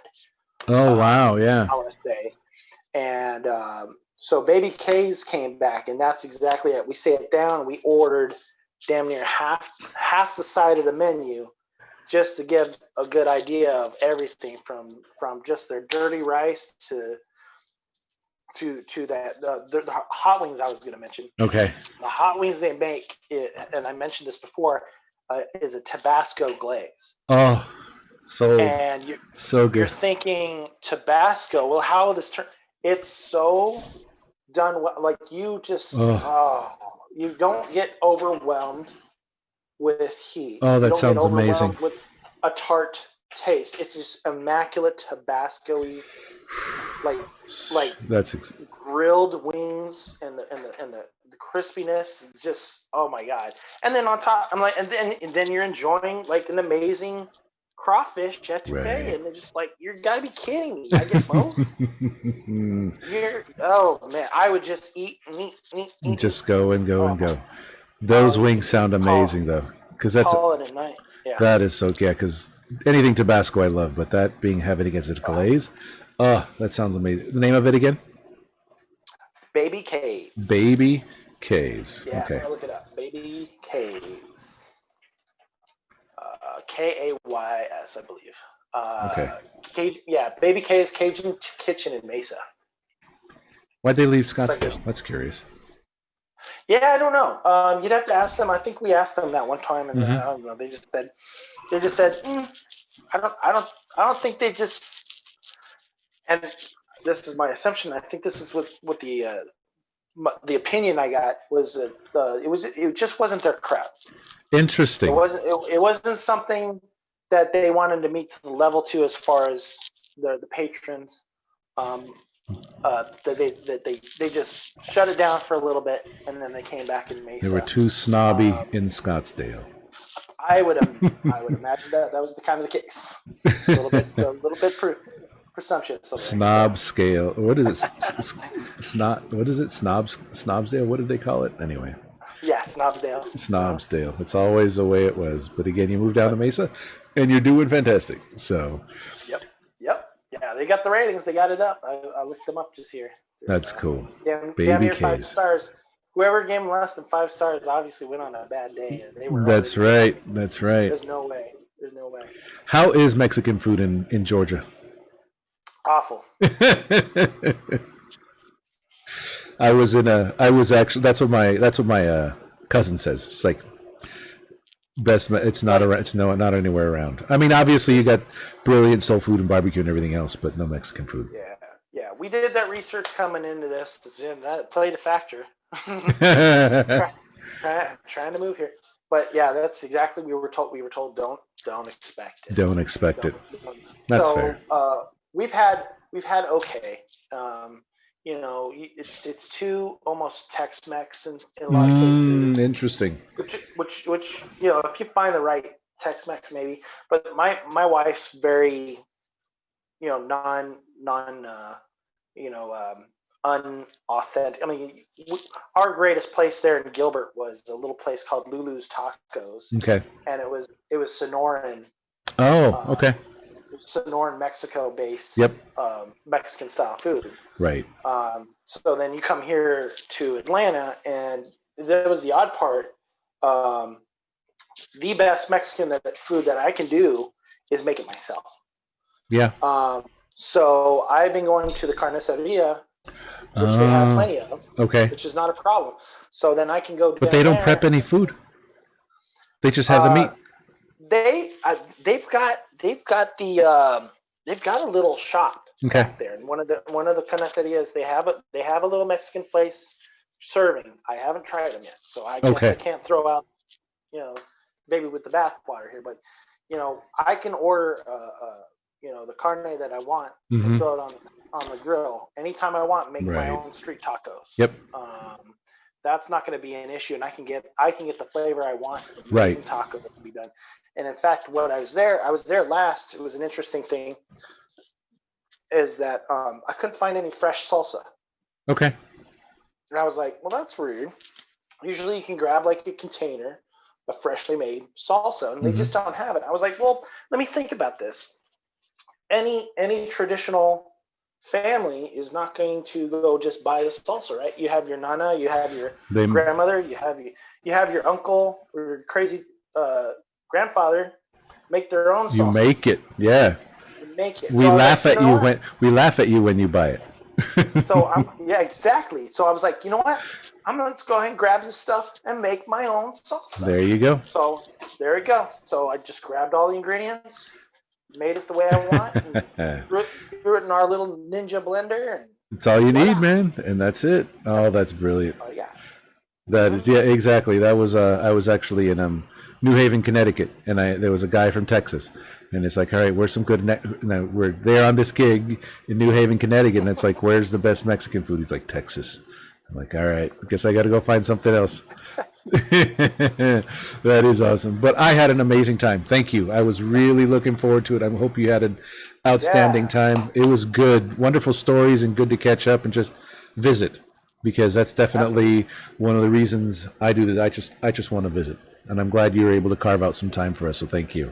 Yeah, I appreciate it. And it was also something coming in after watching Short Bus deliver an excellent one. That was cool to do or to watch and to kind of ask him about his story. So yeah, huge. I appreciate being on and absolutely.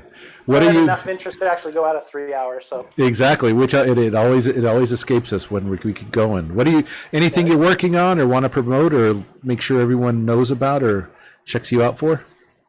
Gosh, not at this time. I mean, I'll just like shooting out little jokes here and there, and what's going on with Sun Devils athletics. It's an exciting time for all of us for that. Absolutely. But yeah, for the most part, I mean, I'm working in a couple radio stations remotely still from the valley, and right on. Kind of just doing traffic work and keeping my feet, wet in that sense. So there's nothing any major going on, but excellent. If anything said, I mean, it's been great. I've been able to work with some really great people, in the radio sense business. I worked with Sean Crespin, the engineer. Oh, right on. Yeah, absolutely. I got to work with him. I got to work with Rock and Manooch. Okay. They're in the valley. A couple of great longtime radio personnel, and also Michael Jack Bauer. Oh, He's yeah. always been awesome to me. Yeah, he's brilliant. He's always been a real good buddy of mine. So with anything said, keep the tail on what those cats are doing and up to, especially Sean doing some new stuff. I love seeing it. Absolutely. And shout out to Bo and Paul, and we got, who else was out there? Mr. Brooks, everyone that was in the chat, and even Maria. I don't know if she got to stay, but thank you so much, everyone, for staying in the chat and asking your questions as well, because you help make the show fantastic as well. So thank you, everyone. So yes. So as always, if there is any sort of feedback from a production issue or what I could do better, I always look forward to yours. Oh, and also I mentioned this while we were pre-gaming. With the season coming up, I am looking for people to do fan roundtable previewing football initially. Obviously, I'll be doing fan roundtables for hockey and for basketball as well, but I will keep you in mind for one of the football weekends. Go ahead, sir. One last thing, just keep an eye out for 1580 The Fanatic. That's the station I work with a lot most. Okay. Where I get to work with a lot of these amazing folks. So keep an eye out for 1580 The Fanatic. They're the local hit for all your NFL games, by the way, in action on the radio. Right on. So and we can stream them for those of us not in the state? Okay. Yep. So check them out. Wonderful. Cool. Excellent, my man. Stay on the Zoom. I'm going to go ahead and do a couple closeouts. Again, thank you so much, sir. I really appreciate you. Go Devils. We will talk more. Yes, actually, we got some more. So stay on the Zoom. I'm going to make a couple announcements. Again, Thank you again, Wes. Really appreciate it. Sun Devil Summit, November 6th, starting at 5:30, and then we will go ahead and do Kegs and Eggs virtual tailgate the next morning, starting at 6 a.m. So if you want to be part of it, email me, jedaasu@gmail.com, or reach out to me on Twitter or Instagram, and we'll make sure that we will get you an invite. But as always, thank you so much for spending time with us this Friday evening. And as again, we will go ahead and have another guest next week. Next week's going to be good. And I don't want to spoil anything, but you'll see the hype for that. And again, thank you so much to Wes for an amazing Friday night. And again, to all of you, I love you. Thank you so much for being part of my life. Hopefully I was able to bring a little bit to your night. Make sure you love yourself. And as always, especially in these times, make sure you love those around you. No matter where you are, who you're with, or what you're doing through the week, always remember, until you were able to see each other again, always make sure you are staying social. Good night, everyone. Thank you again, and we will talk soon.